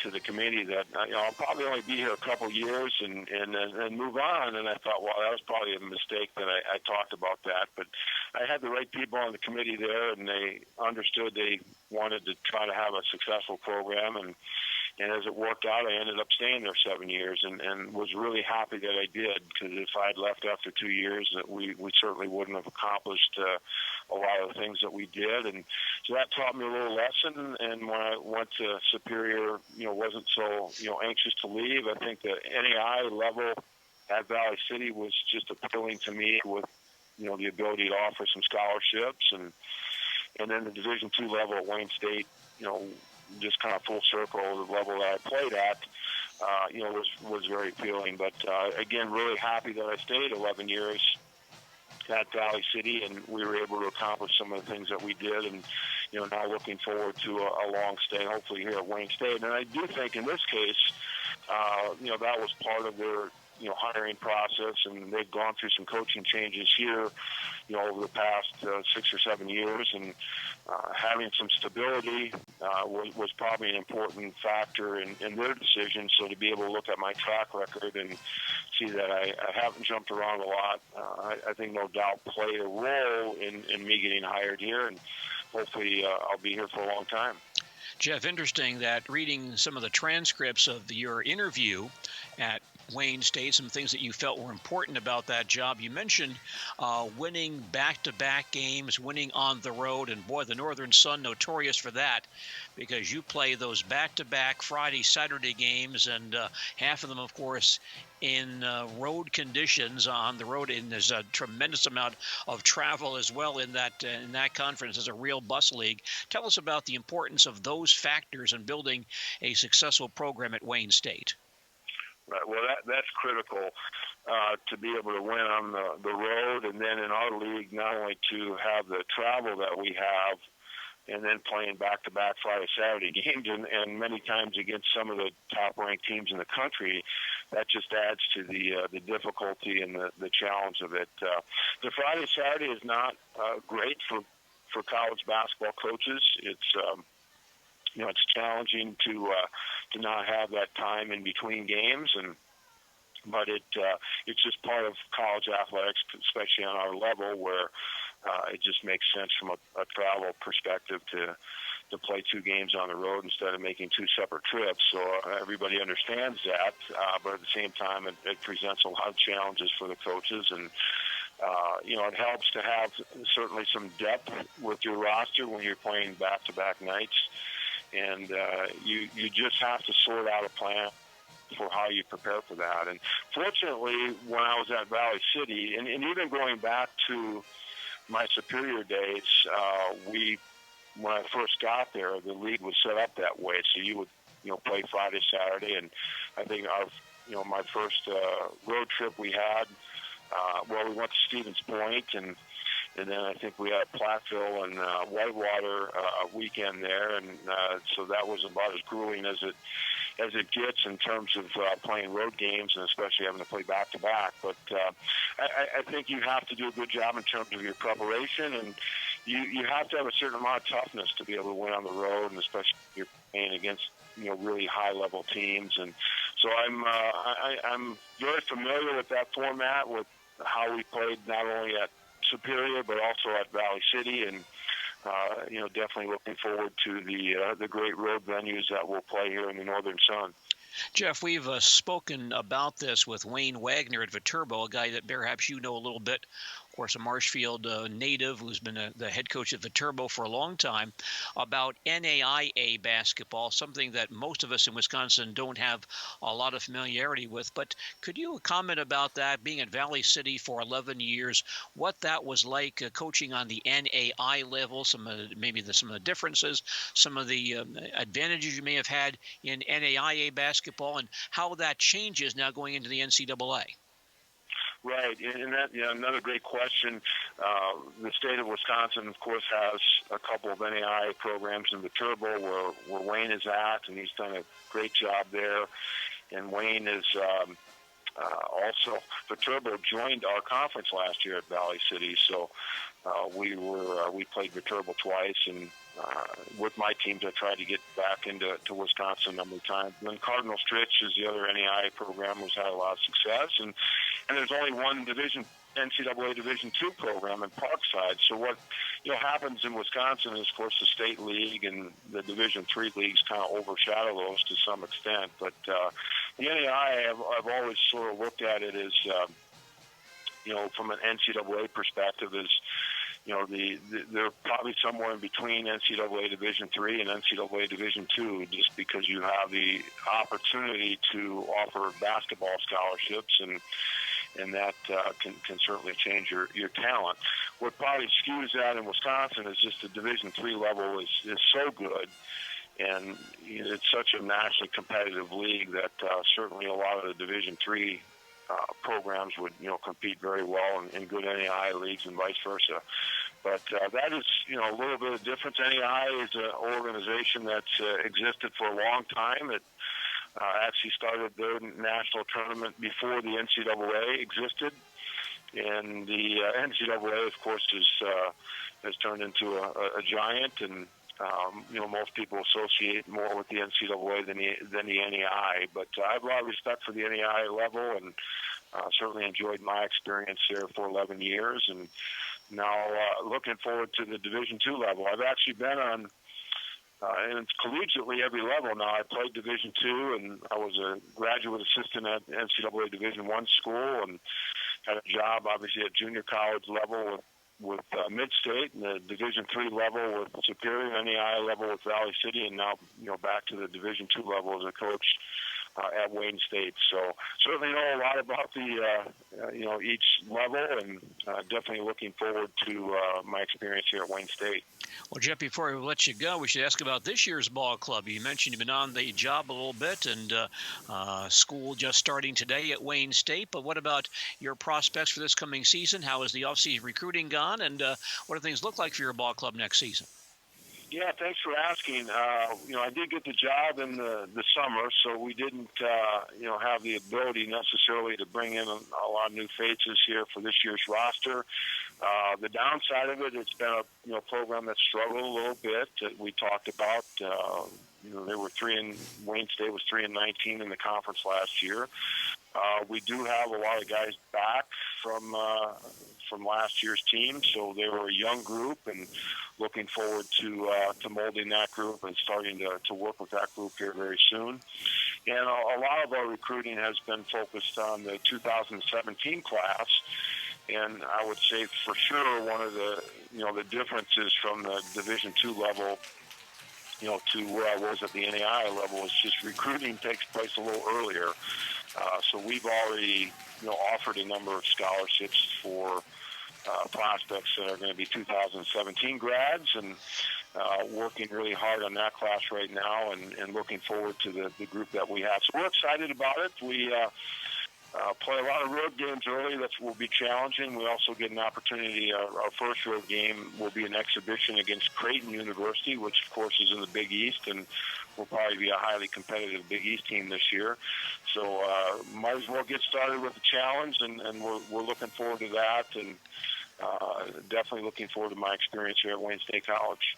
Former Mid-State Tech of Wisconsin Rapids men's basketball coach Jeff Kaminsky hired this summer as the new men's basketball coach at Division II Wayne State of Nebraska. We'll return to Durand and more Stratford Tiger football following these messages. Throughout the year, the WIAA and Mutual Insurance seek schools and communities that demonstrate great examples of good sportsmanship. Practicing sportsmanship teaches us to respect everyone, including different generations in our family and our community, our neighbors, and those competing with us in sports. This message from the WIAA and Rural Mutual Insurance Company. B&I Lumber of Stratford has the lowest prices for all your lumber needs. All your building supplies in one place with knowledgeable, experienced building specialists to help you get the right building supplies to finish that project on time. Call 715-687-4207 for the help you need. Easy to find, 5.5 miles west of Stratford on 153, then 1.5 miles north. Go Stratford Tigers!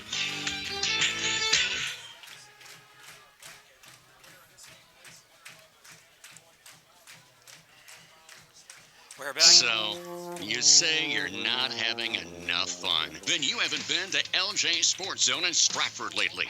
LJ Sports Zone is Stratford's new fun spot. Come watch the games with your friends on the big screen. Take the family out to dinner or just hang out. They have a fabulous Friday fish fry, daily specials, and an awesome game room. It's Stratford's new fun spot, LJ Sports Zone and Grill. Open at 10 a.m. daily on North 3rd Avenue in Stratford. Stop in after the game and bring your friends. Go Tigers! You're listening to Stratford Tiger football on Sports Radio 92.3 FM, WOSQ, Spencer, Marshfield, and WDLB, WOSQ.com. Adam Burden is our producer. I'm Gene Delisio at Durand. Our halftime score, Durand 14, Stratford nothing. Durand scoring 2 touchdowns in the first quarter on a 13-yard pass play from William Berger to his tight end, Logan Harmon, and a 65-yard touchdown run by Carter Kurth. Our halftime stats, a service of United FCS Financial Services, supporting agriculture and rural communities throughout central Wisconsin. For Durand, Kurth has 7 carries for 97 yards and a touchdown. Josh Biestervelt, 10 carries for 23. Adair Gloss, 3 carries for 8. The quarterback, William Berger, 2 carries for -7. Berger is 6 of 7 for 60 yards and 1 touchdown. Biestervelt 1 of 1 for 10 yards. Harmon has 4 catches for 42 yards and a touchdown. Kurth has 3 catches for 38. For Stratford, Cam Bornbach and Cole Hoffman, each 4 carries for 13 yards. Cade Erickey, 3 carries for 13. Jordan Becker, a carry for 2. Eli Drexler, 2 carries for -17. Drexler, 0 of 4 with 1 pass interception. Durand has 121 rushing yards. Stratford has 24. Durand has passed for 70 yards. Stratford for 0. Durand has outgained Stratford here at halftime, 191-24. Our halftime stats, again, a service of United FCS Financial Services, supporting agriculture and rural communities throughout central Wisconsin. Durand on top here at halftime, 14-0. Back with the second half in just a moment. United FCS has been serving agriculture and rural communities for nearly 100 years. They offer a wide array of financial products, such as loans and leases for farm operations and real estate financing, rural home loans, crop insurance, tax preparation, and much more. Contact your local United FCS office today. A cooperative devoted to the success of our members. United FCS. Equal opportunity lender and provider. You know a good teammate when you see one. Hardworking, reliable, and most of all, someone who knows that success is best achieved when people work together. At Ministry St. Joseph's Hospital, we work with all of our patients as a team to make the best decisions for their health. That's why we're proud to sponsor Columbus High School Dons Sports, because the world needs more great teams. Get to know us better at ministryhealth.org. Ministry Healthcare. Knowing you better means treating you better. The Sports Den in Marshfield is your one-stop shop for all seasons. Come in now for a new or slightly used bike, or bring your current bike in for a tune-up. The winter season will be here soon, so stop in to see all the new winter gear for the upcoming ski, snowboard, and snowshoe seasons. Look sharp with warm, functional clothing from North Face, Smartwool, Burton, and much more at the Sports Den, South Central Avenue in Marshfield. Stay on top of the latest merchandise and sale prices on their Facebook page, or visit them at sportsden.net. Durand on top here at halftime, 14-0. Durand also gets the football to start the third quarter. Cole Hoffman kicking off for the Stratford Tigers. Berger and Biesterveld back in deep safety, rather Kurth now. Kurth and Biesterveld back deep at about the 5-yard line. Hoffman ready. And his kick, end-over-end kick. And Biesterveld on the 7 to the 10, 15, far sideline, 25. Has a seam across the 25 and pulled down at the 29-yard line. There was a big hole there, but Andrew Bargander makes the stop at about the 29-yard line, and Durand puts the ball in play from that spot. Durand with 2 touchdowns on their first 2 possessions tonight, and they lead 14-0. Stratford has been able to mount virtually no offense in this ball game. As we mentioned, only 24 yards of offense so far in this ball game, and that for a ball club that for the year is averaging 330 yards of offense per game. So a tough start for this Stratford Tiger ball club tonight. Durand football at their own 24-yard line, or maybe they make that the 29-yard line. 1st and 10 Durand from that spot. Berger and Biesterveld in the backfield. Biesterveld gets the direct snap, gets outside for some yardage at the 30, cuts back inside to the 32, and knocked down right there by Cade Erickey. Either Biesterveld or Berger take the snap. It's more or less a single wing type approach, and Biesterveld, normally the tailback, gets 5 on that first down run. Mark down, they get 4 yards to the 33-yard line. He's been held in check tonight, 11 carries, 26 yards. 2nd and about 7 for Durand at their own 33-yard line.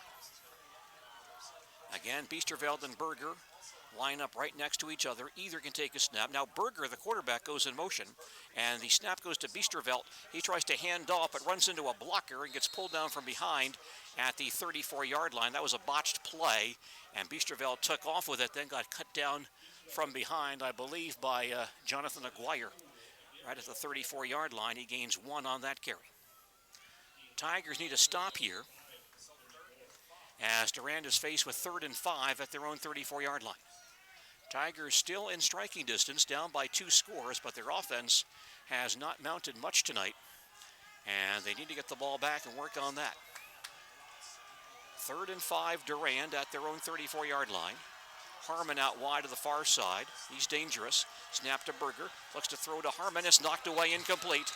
Nice job by Cole Hoffman. Cut in front of Harmon. Knocked that ball down, incomplete pass.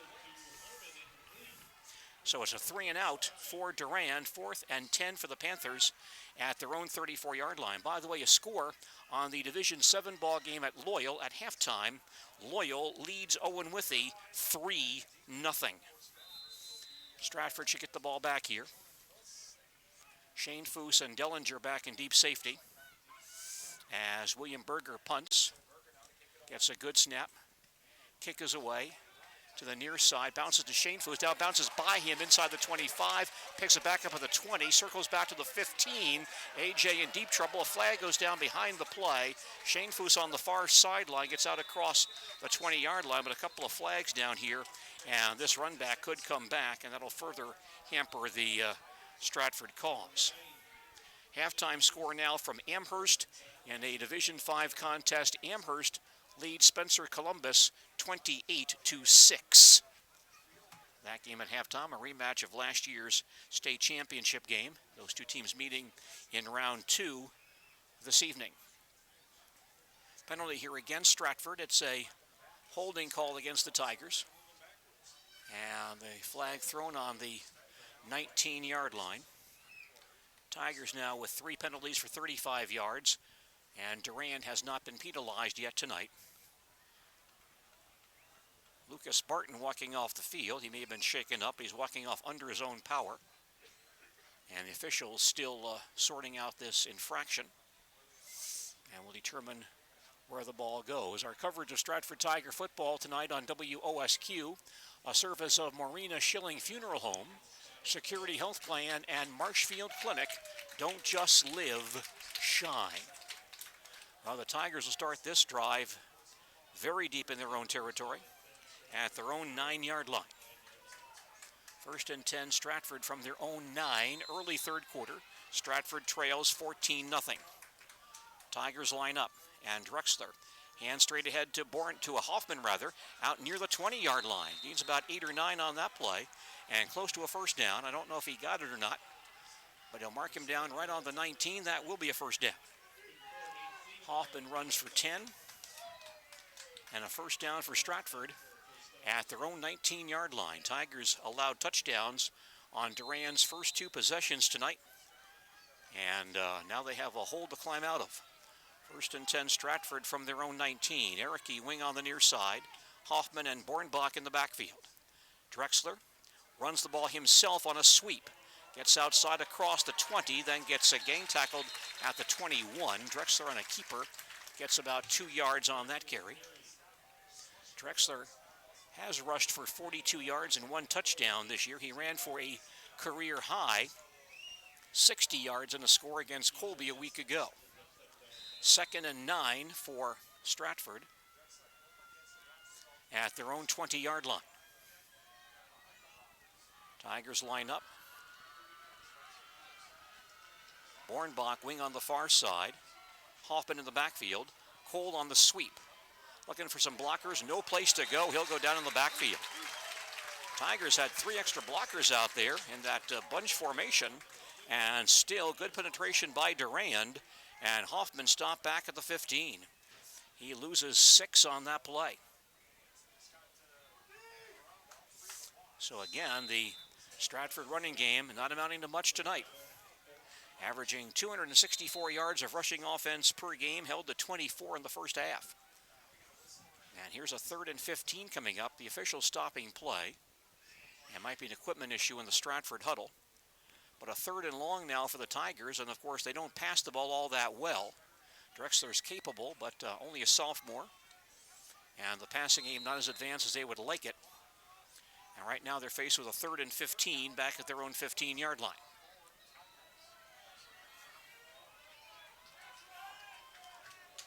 Cole Hoffman wing on the near side. Drexler sets down the line on 3rd and long. Eli drops back to pass, rolling to the far sideline. Throws back near side, it's broken up.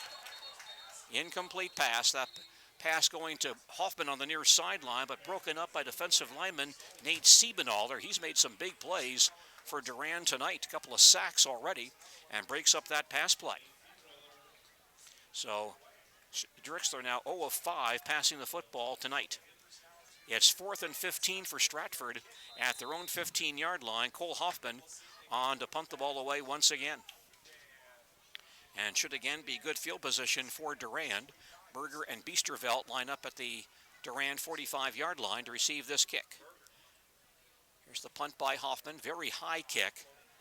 And Berger runs up and fumbles it back at the 45 and then falls on the football at the 44-yard line of Durand. So Durand takes over. Pretty good field position.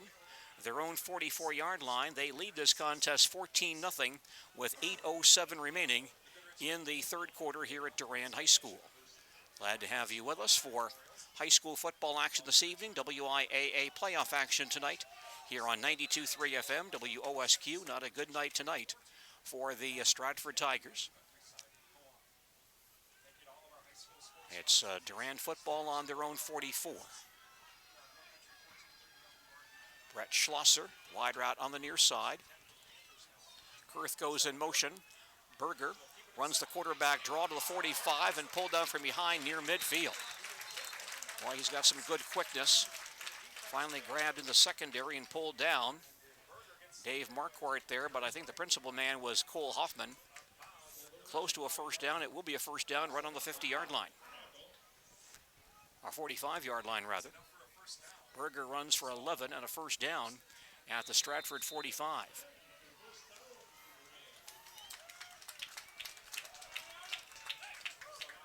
Tigers have no answer offensively this evening. Berger in the pistol once again. Kurth comes in motion, gets a pitch coming to the near sideline, tries to get outside, but he's grabbed from behind, pulls away, but then Barton grabs him and knocks him down near midfield. Very good penetration by, I think, Dave Marquardt, and Dave could not wrap him up, but then Barton came over and grabbed him near midfield. That'll be a loss on that carry by Kurth. They'll mark him down officially, it looks like, at the Stratford 49-yard line, so a loss of 4. Kurth flirting with that 100-yard mark. He'll lose 4 more now. He has 8 carries for 93. He got to 65 on 1 carry, a touchdown run back in the first quarter. 2nd and 14 for Durand at the Stratford 49. Harmon, wide far side, picked up by Dellinger. Kurth out there as well. And Berger back to pass the football. Pump fake. Now rolls to the far sideline, starts to run, and has some positive yardage to the 45-yard line. Gets a block, but then spun around, and a great job defensively. A great open field tackle by Marquardt, and a flag down as well. Dave Marquardt spun him down at the 45-yard line, but there's a flag down on this play. And we'll see what this is all about. Personal foul against Stratford. Looked like Marquardt grabbed him by the hips and then spun him around and knocked him down. So I'm not sure the call's on the tackle. But a 15-yard penalty here against Stratford. Berger ran for 4 yards on the play and then 15 more. And I'm not sure what that call was against Stratford. Did not appear there was anything illegal about the tackle, but perhaps something was seen off the ball by the officials. Nonetheless, Durand now has the football on the Stratford 30, 7:15 remaining, third quarter. Durand leads 14-0. Berger back in the pistol here. Kurth in motion, and Berger hands the ball straight ahead to Gloss for about 2 yards, pushed back by Kyler Haupt. 1 or 2 other tacklers in there. Looks like Aguirre there as well. Adair Gloss for 2 to the 28-yard line. 2nd and 8 for Durand at the Stratford 28-yard line. Again, Spencer Columbus losing to Amherst at halftime, 28-6. Amherst, the defending state champions, looks like they're in pretty good shape again. Berger back on the pistol, takes the snap, inside handoff to Biesterveld, gets about 3 to the 25-yard line. That hole closes quickly on a counter play. And Biesterveld knocked down right on the 25. Cam Bornbach, principal tackler on that play. The Spencer Columbus Amherst winner will face Fond du Lac, Winnebago Lutheran, or Southern Door in the quarterfinals next Friday. It's 3rd and 5 now for Durand at the Stratford 25-yard line halfway through the third quarter. Berger sets down the line. Snap goes to Biesterveld, goes straight ahead. It has a nice gain inside the 20, near the 15, inside the 15, and grabbed there, knocked down, but he has the first down for Durand. Cole Hoffman on the tackle at the 14, mark it back at the 15 now. But a 10-yard gain, a first down for Durand at the Stratford 15-yard line. Durand driving again. They've not scored since the first quarter, but now 5:40 remaining in the third period. Durand still leads 14-0. Berger and Biesterveld both in that quarterback position. Snap to Biesterveld, low snap, he hands to Kurth, grab from behind, knocked down in the backfield. Somebody grabbed a jersey and held on and waited for, I think that was Barton grabbed the jersey and waited for Bornbach and for Aiden Hoffman to knock down Kurth at the 17-yard line, a loss of 2. Second down now for Durand, 2nd and 12 at the Stratford 17-yard line. 4 down territory here for Durand. They have missed one field goal tonight. Snap to Biesterveld, fakes the inside handoff, rolls to the far side, has a seam across the 15 to the 10-yard line, near the goal line, and in for the touchdown. Josh Biesterveld goes 17 yards for the score, his 21st rushing touchdown of the year. It's an 8-play, 56-yard scoring drive for Durand, and the Panthers now lead 20-0. Biesterveld runs for 17 and the score.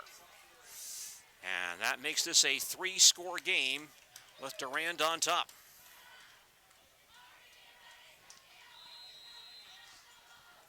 Again, the PAT try coming from Lawson Harmon.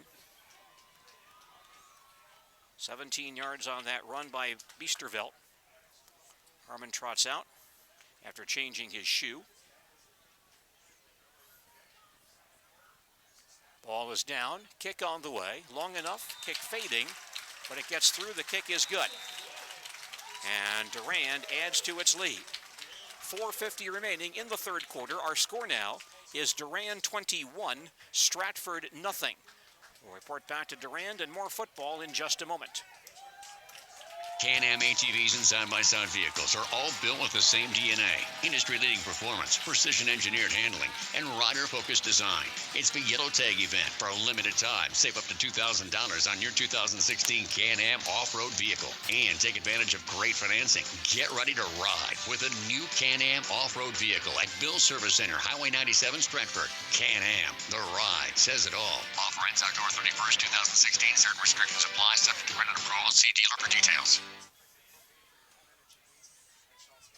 Well, by our count, the Stratford Tigers have 29 yards of offense in this game and no passing yards. Their offense has been stymied by the Durand Panthers tonight. Durand now on top 21-0 with 4:50 remaining in the third quarter.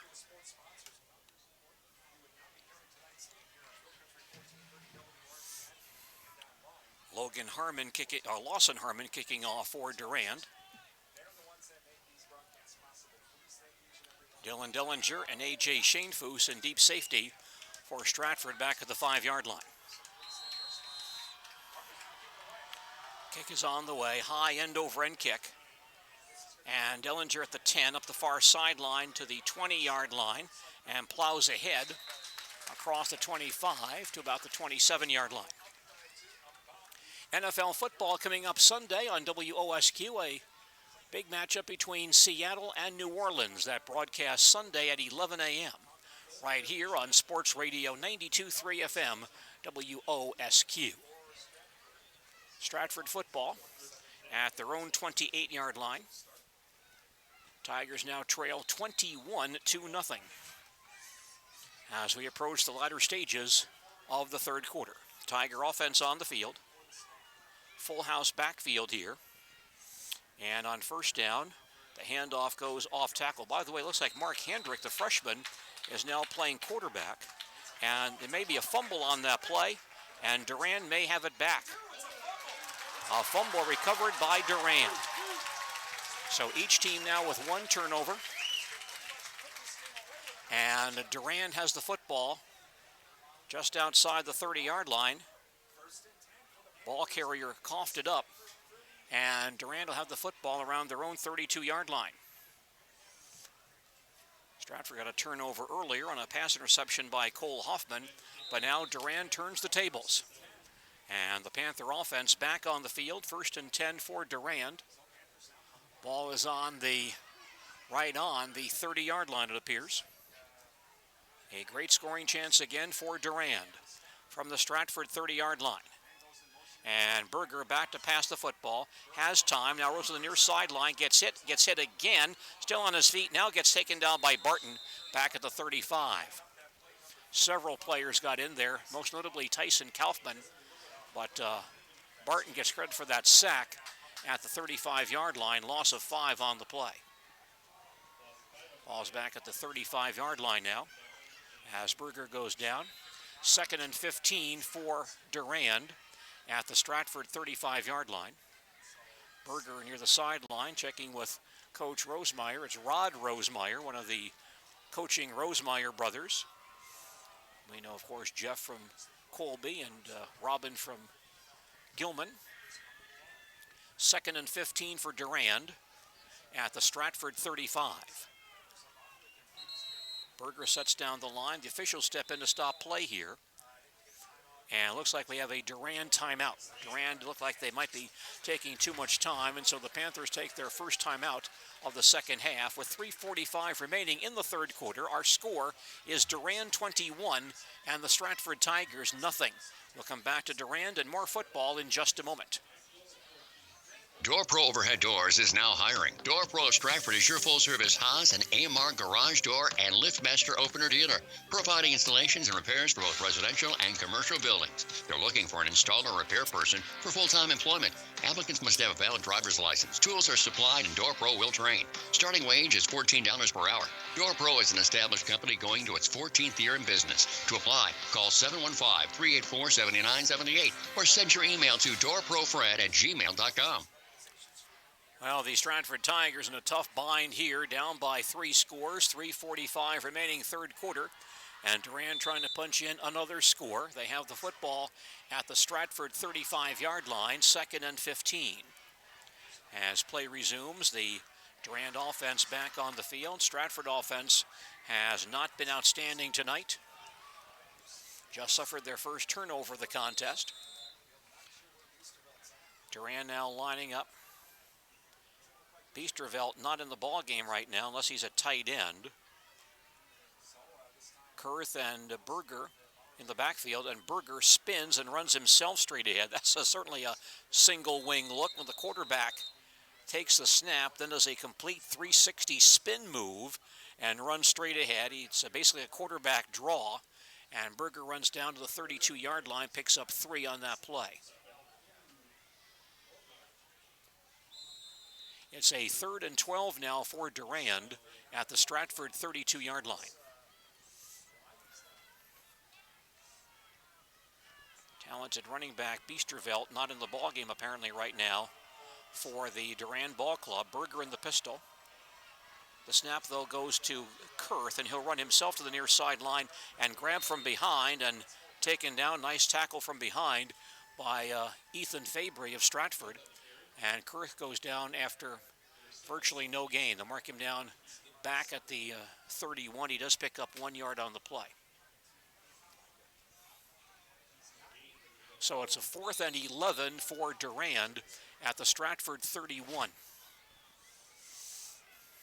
Durand will go for it here. And Berger's been effective throwing the ball, 6 of 8 for 60 yards tonight. He sends Brent Schlosser out wide to the far side. Wide out near side as well. Berger back to pass the football. Has time, rolls to the far sideline. Now stops, looks, and heaves the ball up the far sideline. There's a man out there, and Hoffman goes up and knocks away from Kurth at the 5-yard line, incomplete. Ball really hung up, and Cole Hoffman able to get over there and knock the ball away from Kurth at the goal line. And that incomplete pass will turn away the Durand Ball Club. And the Stratford Tigers have the ball back. And they'll put the ball in play at their own 31-yard line with 2:09 remaining in the third quarter, and Durand leading this ball game 21-0. Stratford Tigers again played Mark Hendrick, their freshman, a quarterback in their last series, and Mark is in there in place of Eli Drexler. Bornbach and Ericke in the backfield. Hoffman wing on the far side. Cole coming in motion, and the handoff goes to Ericke. A nice gain straight ahead out to the 44-yard line. Cade Ericke straight ahead, picks up about 13 yards on that play. And that'll give Stratford a first down at their own 44-yard line. Tigers need to hurry here. 2 minutes left in the third quarter. Stratford trailing 21-0. Officials stop play, and a Durand lineman is limping off the field. That's that fine defensive tackle, Siebenaller, who's made some big plays for Durand this evening. A couple of sacks, and has broken up some plays nicely, and he limps off the field, actually hops off the field, and he'll be attended to by some medical personnel. 1st and 10 for Stratford at their own 44. Full house backfield here. Hendrick at quarterback. Now hands the ball to Ericke on the sweep, trying to turn that corner. Does so at the 45 and dives forward to about the 47-yard line. Cade Ericke for 3 yards on that play. 3 yards for Ericke. He is now Stratford's leading rusher. 5 carries, 29 yards. Tiger offense has not been outstanding tonight. It's 2nd and 7 for Stratford at their own 47-yard line. Tigers need 3 scores to tie this ball game. Freshman Mark Hendrick now at quarterback. Stratford bench on the far sideline, very crowded, so I can't see if Drexler's over there being attended to or not. And Hendrick wants to pass the football here. Now starts to run, has lots of room to the 50-yard line and falls forward to the Durand 47. Hendrick takes off. He's rushed for 25 yards this year. He's capable of running the football. Carries down to the 47 of Durand and picks up 6 yards on the play.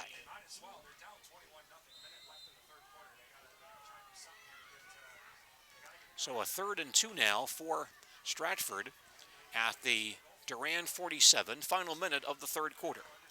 Tigers line up. Hoffman comes in motion. Hendrick fumbles the snap, hands off to Ericke, the second man through. He stopped, though, at the line of scrimmage. That play was really bottled up due to the fumbled snap, and Ericke, he may get a yard on this to the 46. Looks like he does. 1 yard for Cade Ericke. So now a 4th down, 4th and 1, 4th and less than 1 for Stratford at the Durand 46. Tigers will go for it. They need to maintain possession. Down by 3 scores late in the third quarter. Split backfield. Hendrick off tackle. There's a first down run. Quick dive straight ahead. And that was Bornbach to the 44-yard line. Didn't gain much, but got enough for the first down at the Durand 44. That's only the 5th carry for Cam Bornbach tonight. Ball is just inside the Durand 45, 15 seconds left, third quarter, and Stratford trails Durand 21-0. Tigers line up, tight formation. Hendrick rolling to the near sideline, stops, heaves the ball on the run into traffic, and it's knocked down by Berger.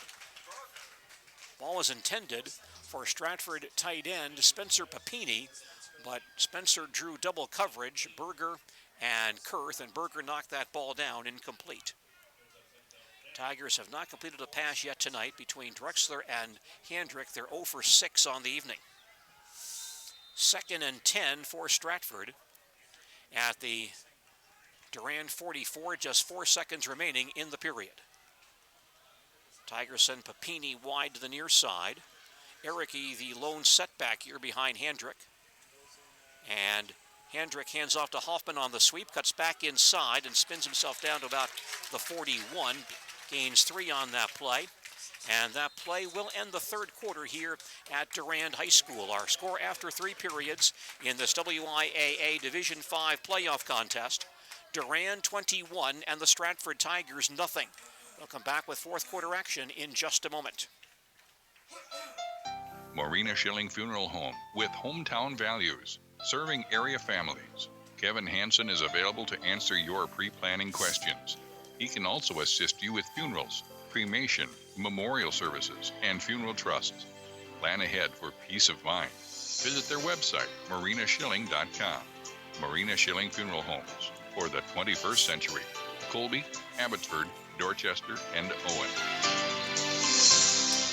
When you hire Culps of Stratford, you get so much more than just a great roof. You get peace of mind, knowing that Culps is always there to stand behind their work. You see, Culps builds roofs that last, but more importantly, they build lasting relationships. The key is their people. The Culps roofing professionals give you clear communication every time. They'll respect your property, and cleanup is never a problem. Integrity, respect, and accountability. That's the Culps way. Culps of Stratford, a great roof, and so much more. Culps of Stratford, proud to support the Stratford community, and go Tigers! Tough situation for the Stratford Tigers. They're down by 21 as we start the fourth quarter here in Durand. Tigers have the football at the Durand 41-yard line, third and about 6. Freshman Mark Hendrick now playing quarterback for Stratford. Split backfield, wing on the far side. Hendrick wants to pass the football, lobs far sideline in traffic. It's knocked away, and not sure who caught the ball, if it was a Durand lineman or a Stratford man. Didn't go very far. Kind of a jump pass across the middle. And apparently it was caught. But looks like Marquardt got it, but went down to the 38-yard line. Only a 3-yard pass play.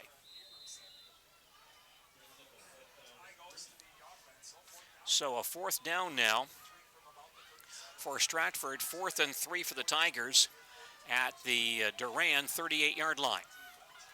That's supposed to be, I guess, a tight end screen, almost broken up by the Durand defensive line.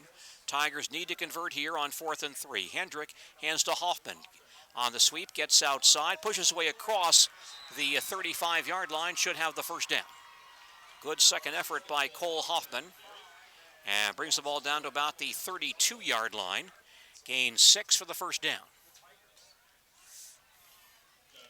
1st and 10 for Stratford at the Durand 32 early in the fourth quarter, and Stratford trails Durand 21-0 in this Division 5 second-round contest.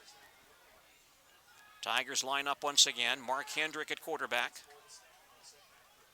Split backfield behind Mark.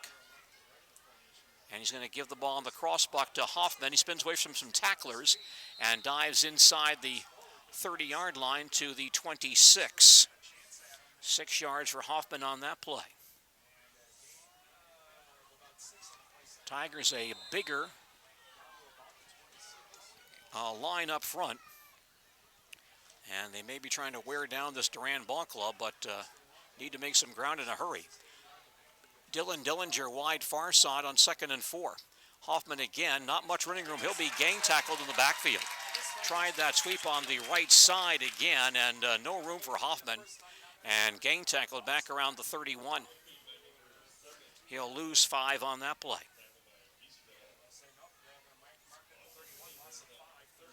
So now a third down, 3rd and 9 for Stratford at the Durand 31. This, of course, is 4-down territory. Tigers desperately need some scores here. Split backfield behind Hendrick. Mark drops back to pass the football.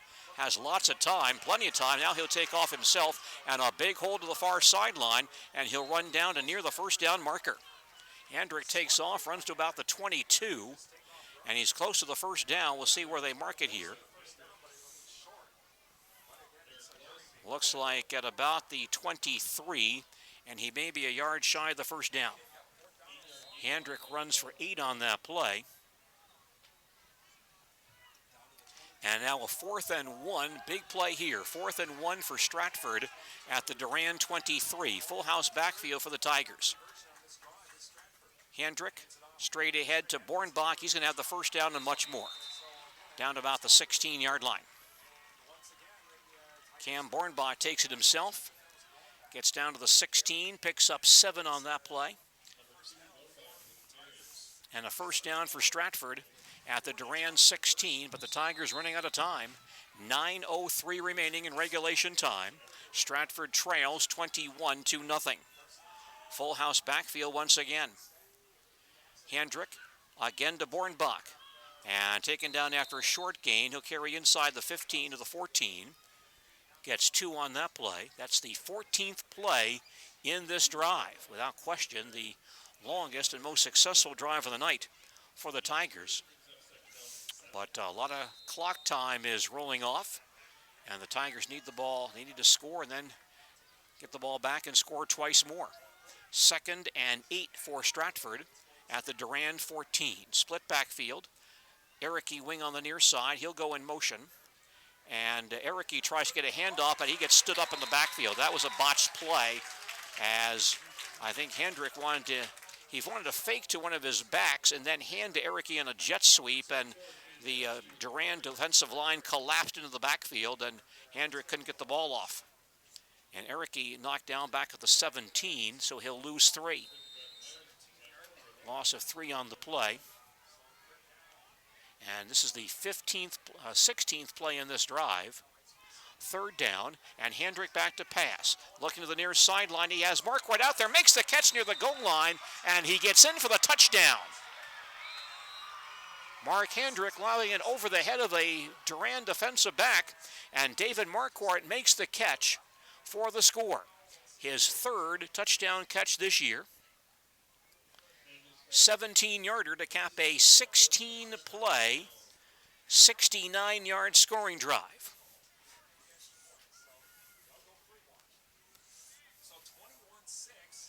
And the Tigers now trail by 15. Tigers will attempt to kick the PAT. See who comes out here. Bornbach. Looks like Bornbach. Sometimes they do use Reed Curtis, but it will be Bornbach on the PAT try. Hendrick the holder. High snap, ball down. Kick is on the way. It is up, and it is through. So the Stratford Tigers on the scoreboard now with 7:40 remaining in regulation time, and our score is Durand 21 and the Stratford Tigers 7. We'll return to Durand and more football in just a moment. In 1916, Auto Owners Insurance teamed up with local independent agents so customers could get fast, friendly, local service. Bravo! It worked so well, we decided to keep it that way. And 100 years later, we still do things the same way, by teaming up with local independent agents who deliver quality, personal service. Some might call that old school. But then again, maybe everything old is new again. Kind of refreshing, isn't it? Call Don Spindler or Beth Griffith at Stratford Insurance Agency, your local no-problem auto owners insurance agents. Well, the Stratford Tigers on the scoreboard now, but they need to make a stop and a stop again. Trailing by 14 with 7:40 remaining in regulation time. The Durand Ball Club might be looking for an onside kick here, as Stratford tees the ball up. Cole Hoffman will kick it off, but Durand has 9 men within 5 yards of the line of scrimmage. See if the onside kick is coming here from Cole Hoffman. Stratford not giving it away. He kicks it deep to the far side, and Kurth on the 20-yard line, out across the 25 to the 30, maybe the 31, then pulled down across the 30-yard line. Tigers need to make some defensive stops, down by 14. Good luck to Coach Godursky and the Stratford Tiger boys cross-country team running tomorrow at the WIAA Division III state meet at the Ridges in Wisconsin Rapids. Stratford boys run a Division III meet at noon along with the Assumption boys and Josh Langto of Athens. 1st and 10 for Durand at their own 31. Before play begins, we have a whistle, and it looks like an offside call on Durand. This will be their first penalty of the night. Also in Division III girls tomorrow, Auburndale running as a team along with Hannah Brewster and Marissa Ellenbecker of Edgar, Fallon Immermino of Thorpe Gilman, and Anna Buckberger of Marathon at the WIAA cross-country finals in Wisconsin Rapids on Saturday. 1st and 15 now for Durand at their own 26. They still lead 21-7 with 7:30 remaining in regulation time. from that pistol formation. Berger gets the snap and runs himself for a couple of yards, then gets pushed back by Aguirre and Weinfertner. Not much there for Berger on the quarterback draw. Out to the 28-yard line, he'll gain 2. 2nd and 13 now for Durand at their own 28. The Stratford defense desperately needs a 3 and out right here. Get the ball back. Stratford down by 14 with 7 minutes remaining in regulation time. Lawson Harmon wide to the near side. Berger in the pistol, double slot. Kurth goes in motion, and Berger runs himself, gets hit in the backfield and spun down. He'll lose more yardage, taken down back at the 25. Tanner Weinferter gets in there, a couple of other Stratford defenders, and Berger knocked down back at the 25. He'll lose about 3. So it's now 3rd down.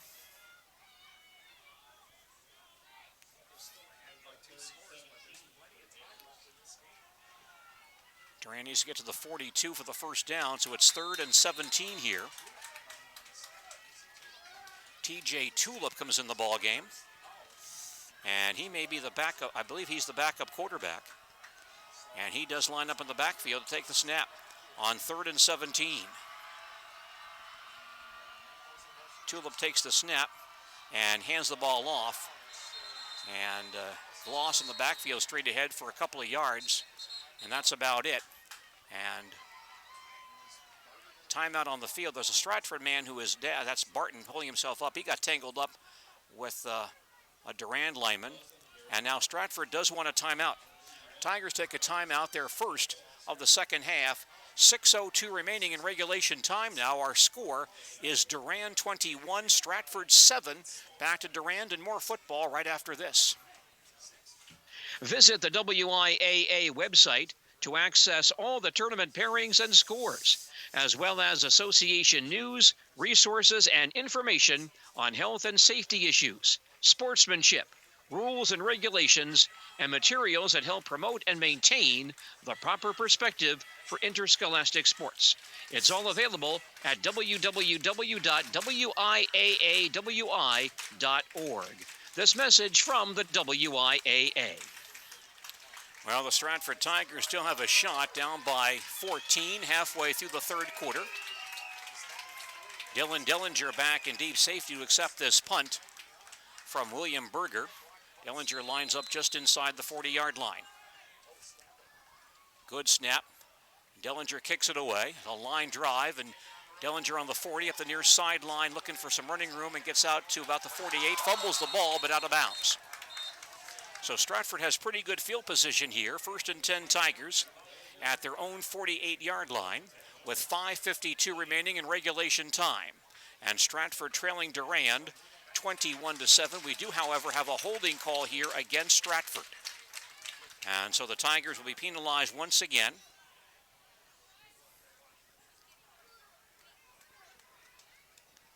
Yardage will be marked off from about the 48-yard line.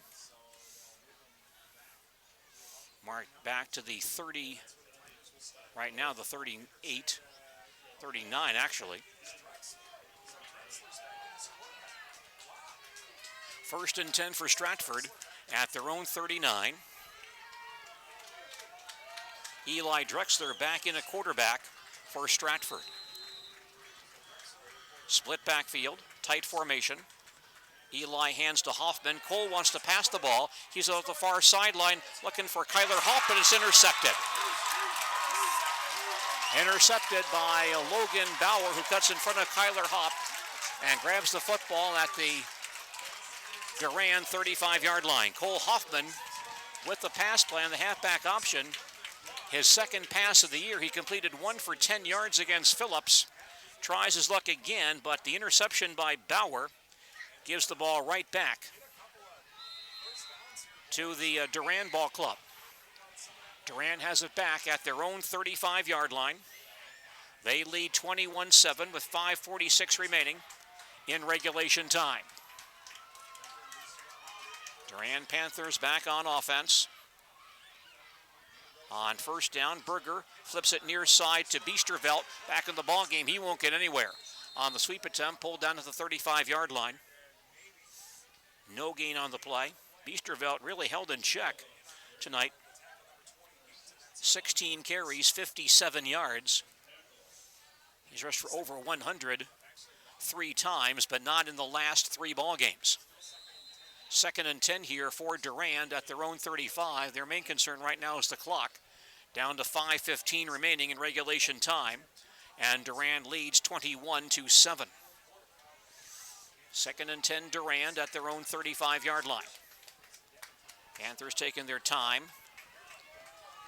Berger and Biestervelt line up to accept the snap. Kurth in motion, ball goes to Biestervelt, straight ahead, gets tangled up in traffic and only gains about 1. Pulled down right there by Tanner Weinfertner. And the officials step in to stop play. And it looks like Stratford will take a timeout once again. Tigers use their 2nd timeout with 4:48 remaining in regulation time. And Durand on top 21-7. We'll come back to Durand and more football in just a moment. B&I Lumber of Stratford has the lowest prices for all your lumber needs. All your building supplies in one place with knowledgeable, experienced building specialists to help you get the right building supplies to finish that project on time.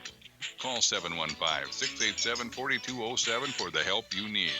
Easy to find, 5.5 miles west of Stratford on 153, then 1.5 miles north. Go Stratford Tigers! Once again, the Stratford Tigers need a stop. Durand has a 3rd and 9 at their own 36-yard line. Durand on top 21-7. Now 4:48 remaining in regulation time here at Durand.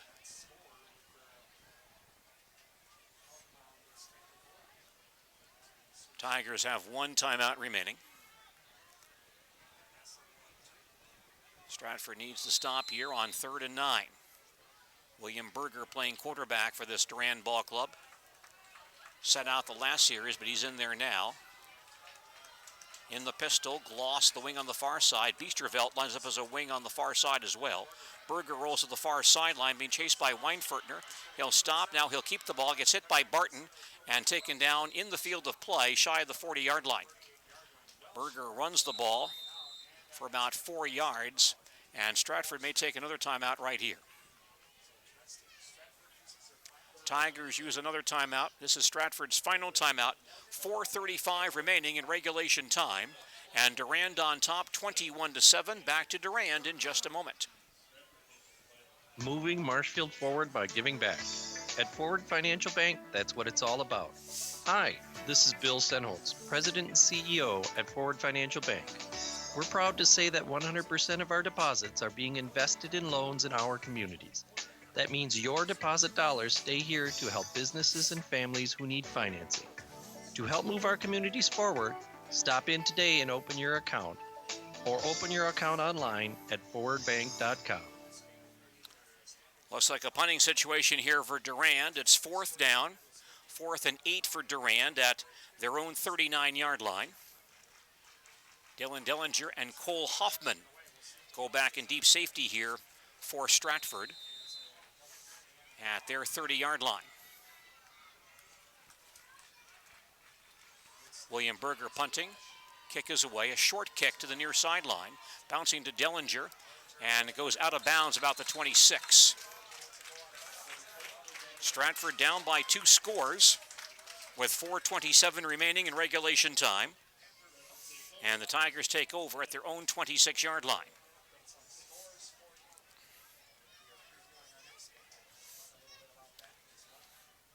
Winner of this game facing Stanley Boyd or Elk Mound in round 3 next Friday evening. If Stanley Boyd wins, the ball game would be at Stanley. If Elk Mound wins, that'd be a big upset. But if they do win, the game would be at the site of the team that wins this ball game.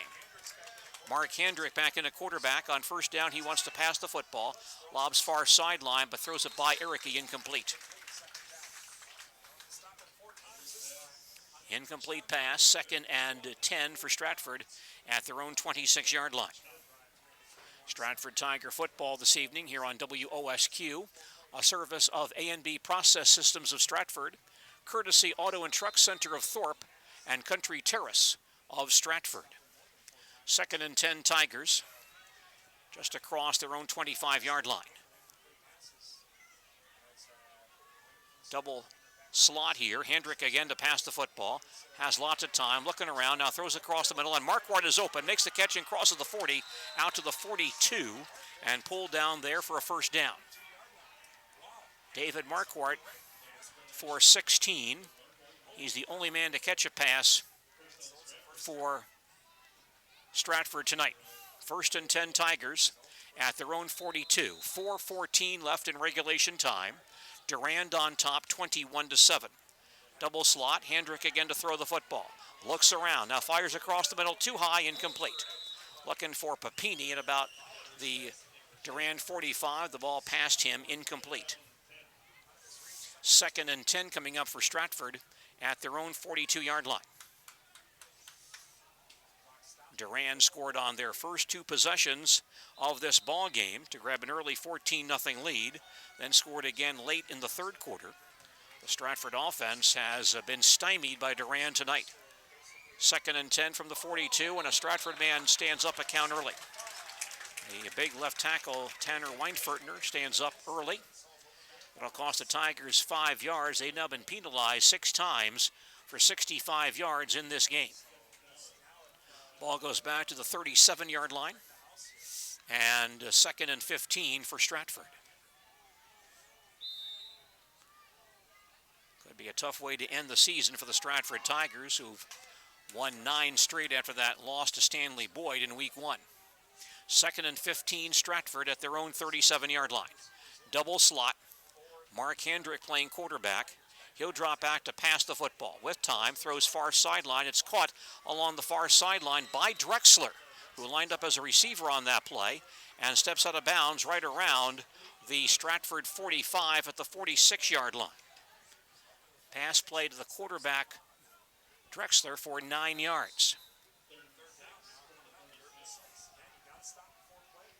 So a 3rd down here for Stratford, 3rd and 5 for the Tigers at their own 46-yard line. The clock now stopped with 3:57 remaining in regulation time.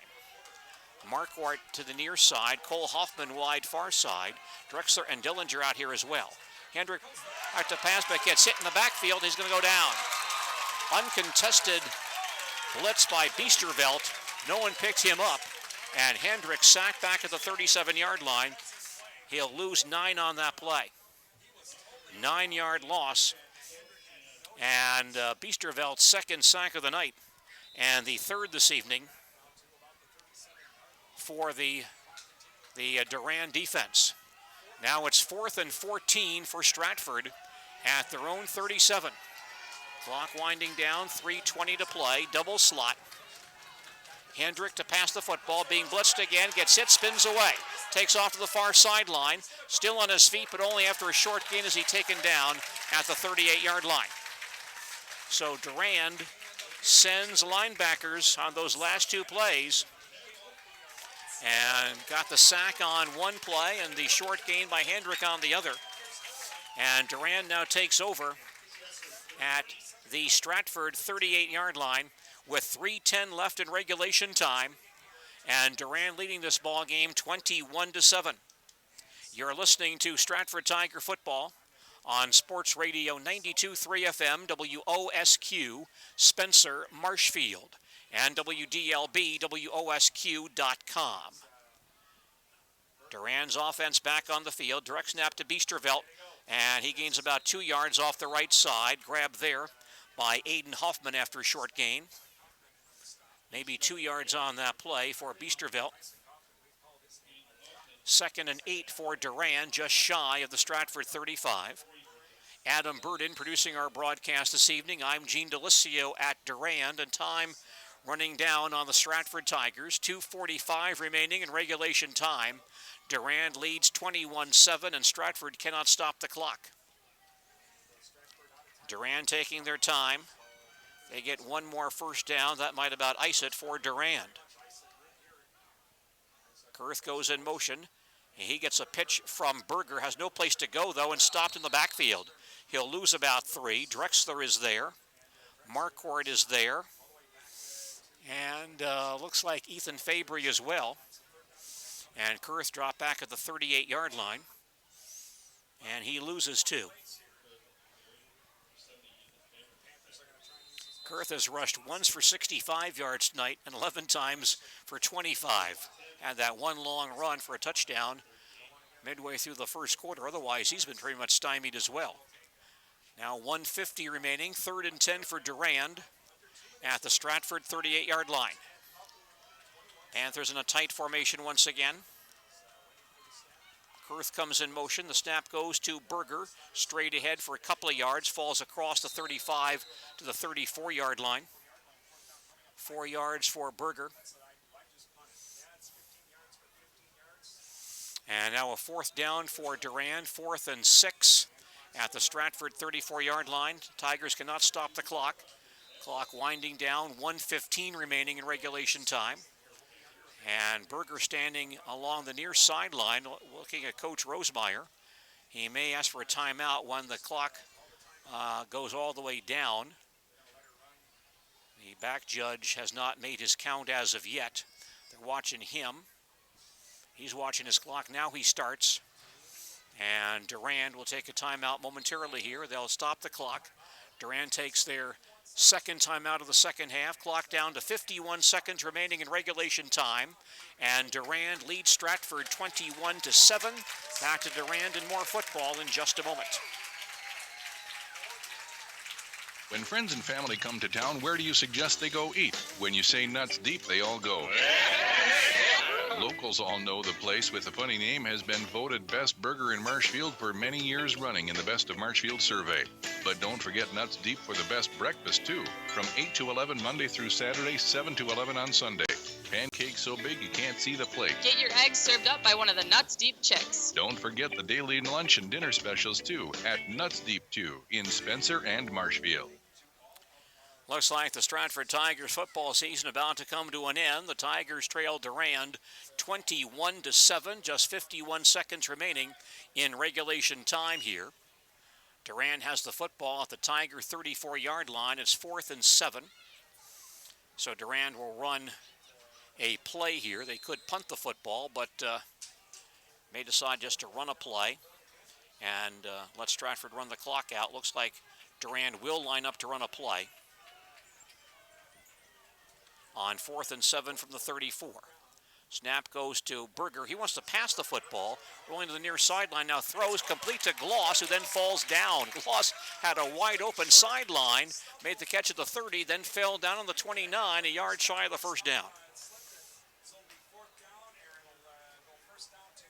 So the ball marked just inside the 30 at the 29-yard line. Gain of 5 on that pass play to Gloss. That, I believe, is Gloss's, his second catch of the year. His first came last week. So he has back-to-back weeks with catches. Got a 35-yard touchdown pass against St. Croix Falls in the playoffs last week. 1st and 10 for Stratford at their own 29-yard line with 44 seconds left. Mark Hendrick playing quarterback. He'll hand off straight ahead to Cam Bornbach across the 35 to the 36-yard line.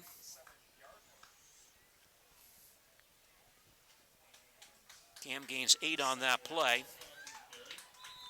But that'll about do it for the Stratford Tigers. Clock winding down, 25 seconds left. And a big win here for Durand as they'll move on in postseason play with a solid win against the Stratford Tigers this evening. Tigers want to run one more play, full house backfield. Hendrick will give to Bornbach again, straight ahead to the 40, to the 42. That will give Stratford the first down. So the clock will be stopped while the chains are marked. And as they reset the chains, the clock will start once again. 6 seconds remaining. And the clock begins to wind down. This ball game will come to an end. And the Stratford Tigers end their season 9-2, losing to Durand tonight in round 2 of the WIAA Division 5 football playoffs. Our final score this evening, Durand 21 and the Stratford Tigers 7. We'll come back with a full recap on our postgame report in just a moment. Quality Roofing, Marshfield, Wisconsin, is proud to include Wausau Athletic Park, Camp Randall, and Lambeau Field in their project lineup. Quality Roofing is equally proud to always support area students. Quality Roofing serves Wisconsin's commercial roofing and sheet metal needs. Contact Quality Roofing on the web at qroof.com or visit them in Marshfield's East Industrial Park. A&B Process Systems, proud to be a large part of the Stratford community for over 40 years and proud to support Stratford athletics. They provide services and equipment for Fortune 500 customers in the food, beverage, dairy, pharmaceutical, and industrial markets. A&B Process Systems builds more than quality process systems. They build relationships. Check their website for career opportunities, www.abprocess.com. A&B Process Systems, Stratford. When you are faced with a water and fire damage emergency, call North Star Restoration Services 24/7 at 715-302-0529. That's North Star Restoration Services at 715-302-0529 anytime. Jamie Wenzel would like to congratulate and wish Stratford football and boys cross country teams good luck. North Star Restoration Services helps businesses get back into business and homeowners back into homes. Well, a disappointing end to this season for the Stratford Tiger football team. Tigers losing tonight in round 2 of the WIAA Division 5 football playoffs, falling to Durand here at Durand this evening by a final score of 21-7. Tigers losing their season opener to that powerful Stanley Boyd Ball Club, and we anticipated perhaps we might have a rematch of Stratford and Stanley Boyd next week in the state quarterfinals, but that will not occur as Durand gets in the way, knocks off Stratford this evening, and wins this ball game 21-7. And so Durand moves on to the quarterfinals against either Stanley Boyd or Elk Mound next Friday night. If Stanley Boyd beats Elk Mound this evening, that ball game will be played at Stanley. If Elk Mound upsets Stanley Boyd, the game would be at Durand here next Friday evening. Again, the win goes to the Durand Panthers tonight. They knock off the Stratford Tigers 21-7. Our post-game report this evening here on WOSQ, a service of Rob's Redwood of Unity. Now, Rob's Redwood features their Friday fish fry and Saturday prime rib and baby back pork ribs with full salad bar. Rob's Redwood, stopping in for the ball game, Highway 13, right in the heart of downtown Unity. Durand, the winner over Stratford this evening by a final score of 21-7. We'll come back and check the scoring and stats in this ball game following these